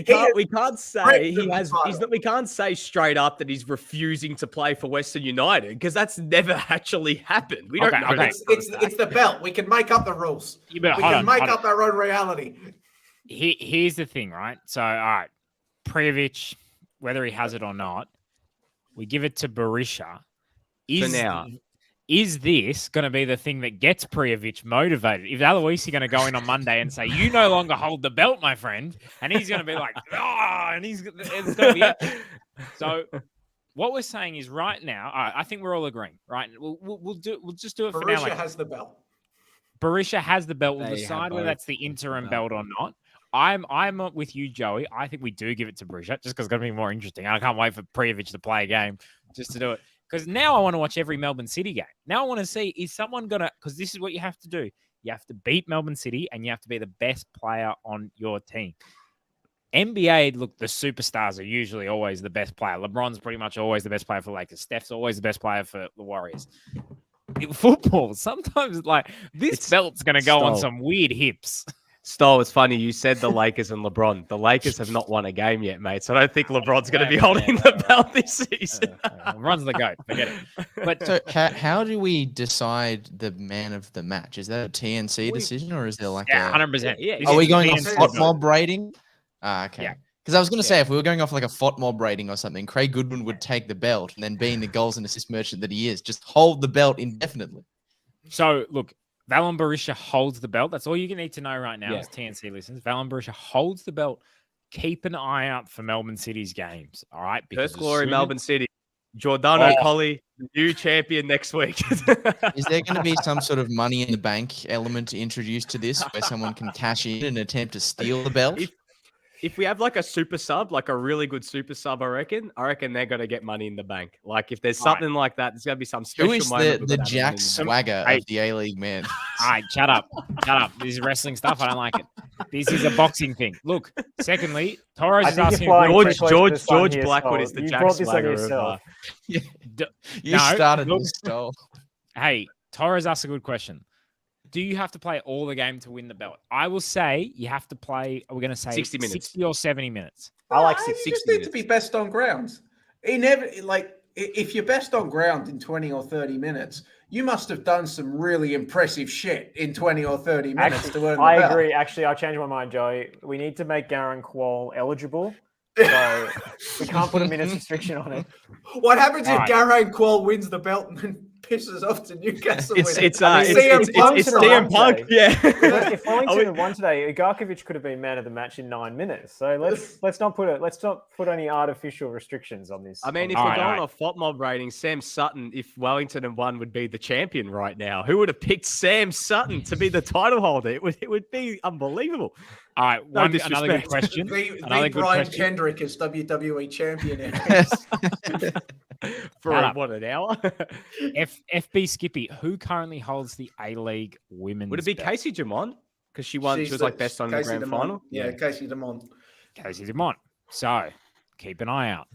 Casey Dumont, Valon Berisha, who holds the A-League belt. I don't even know. It's wrestling. We don't understand it. It's wrestling. Move on. All right. Fantasy update. I'll keep it quick. We're at the tail end. I hate fantasy. I know. Share your screen. Somebody share a screen with all the results. No. I've got a recorded statement from absent panelist Teo Pellizzeri, who went in the Gegenpod G. I've got a statement here from Teo Pellizzeri, who actually lost to Grace Gill today. This is what he had to say. Hello, TNC family. It's Teo Pellizzeri here. Disappointed loser going down to Grace Gill's GGFC. It turns out I do not know ball, because last weekend, when I also lost, I had Jacob Farrell in my team and I had Jason Cummings as captain. And guess what the two main changes I made were? Jamie McLaren, you failed me today. And Jason Cummings, I should never have got off your bandwagon. And Jacob Farrell, I'm not going to trade you back in, but that was certainly a mistake to trade you out. Grace, congratulations on your first win. Maybe this is hubris for me assisting you in picking your team and your trades, but I guess maybe there's a lesson to be learned here. Anyway, thanks and success. Teo Pellizzeri there, a little bit salty, I think. Feels he had a role in Grace Gill's triumph. That game was 105-99, by the way. Very high scoring, high quality affair. Second highest score of the round in our league here. The highest score coming from Taryn, the remontada from Taryn Hedo. Sorry. Your team name cannot be I will forget, and you have the top score in the round. This is wrong. 127 points, absolutely annihilating Ben Smith's My Castro romance on 58.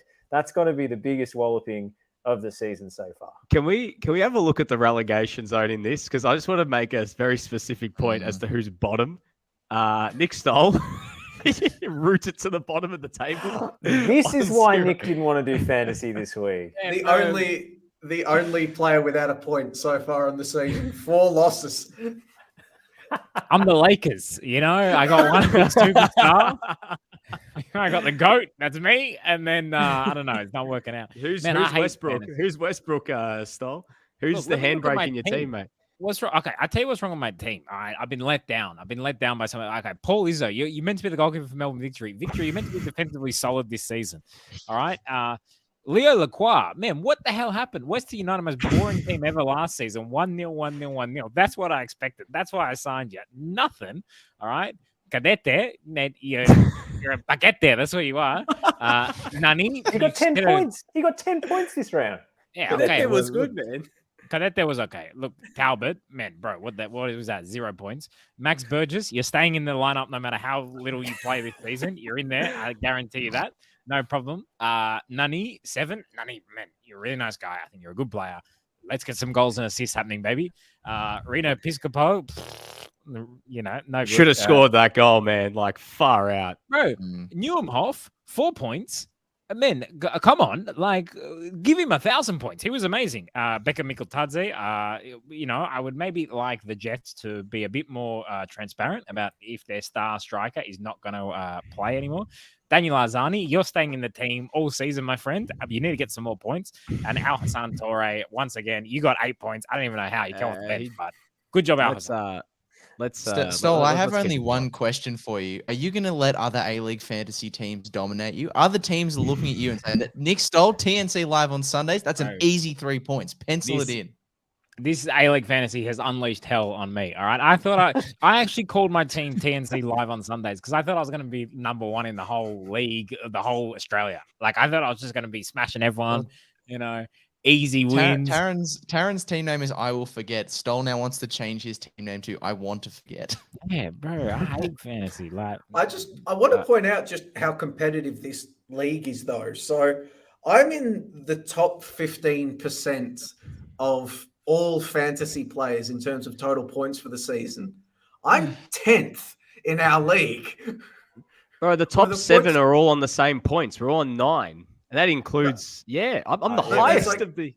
But there's also in terms of, there's points differential as well. Like I'm top 15 for all fantasy players, but I'm only plus 16 point differential for this bloody league. Like this league is actually really competitive. I hate fantasy. A 7-way tie in first place at the moment. Well, have you read through the results? I'll read through the results. I'll have to censor this because let's keep it moving, man. Yes. All right. All the losers don't want their results read out. I won, man. That's all that matters. This podcast is 2 hours and 20 minutes. You can go check. I've got to drive home. Yeah. I will read out the results. No, it's all right. Let's leave it. Let's just say Stoll had a bad week. I had a bad week. Taryn and Grayscale feasting. As opposed in the general league, shout out to Clarkie's 11, managed by Jamie. A commanding nearly 40-point lead at the top of the competition, 339 points at round. Actually, no, that's round 3. He's up to round 4, 437. Clarkie's 11 still leads. Yengi Bus in second place, and Heartworm, which I assume is a Rutger Worm reference, in third place. Great name from Kurt there. All right. I think that wraps it up. I beat Jason Pine. I won. New Zealand in the mud. How does being tied top feel for all of you guys? You're not in the top. You're not tied top, so doesn't matter. I'm in 16th, mate. I'm well behind the 8 ball. I've accepted it. I've accepted mediocrity. I started well. I had my moment. It's over. And I think I should change my name to I Will Forget now. And Rollo keeps winning. Rollo gets the big win over Nick Stoll with the Phoenix's comeback and then beats a random. In stark contrast to the actual Wellington Phoenix team. Let's wrap it there. Thank you to Nick Stabano and Stoll, Lockie Flanagan, and Joey Lynch. Any cheap plugs before we go, fellas? Are we good? Yes. Don't need any. A-League stock. Why give him an opportunity? Man, he's on ESPN. He's on The Guardian. He's on Up the Sport. Yeah. You can catch him there. JDL Media. Go check him out. Joey's cheap plug. Blah, blah, blah. Yeah, Joey. I do have special. I have 2 stories coming up with Edge Postecoglou this week, and the full 15-minute conversation will be up on the TNC podcast channel. Great. All right, we'll wrap it there. And I also have stock up, stock down on Monday, and I also have international stock up and stock down on Wednesdays. Yep, and I'll have an announcement for you all in the next 48 hours. So we'll see what that might be. He signed a contract extension with Melbourne City. There you go. I'm going to the World Cup, fellas. I'm going to the World Cup. Thanks and success.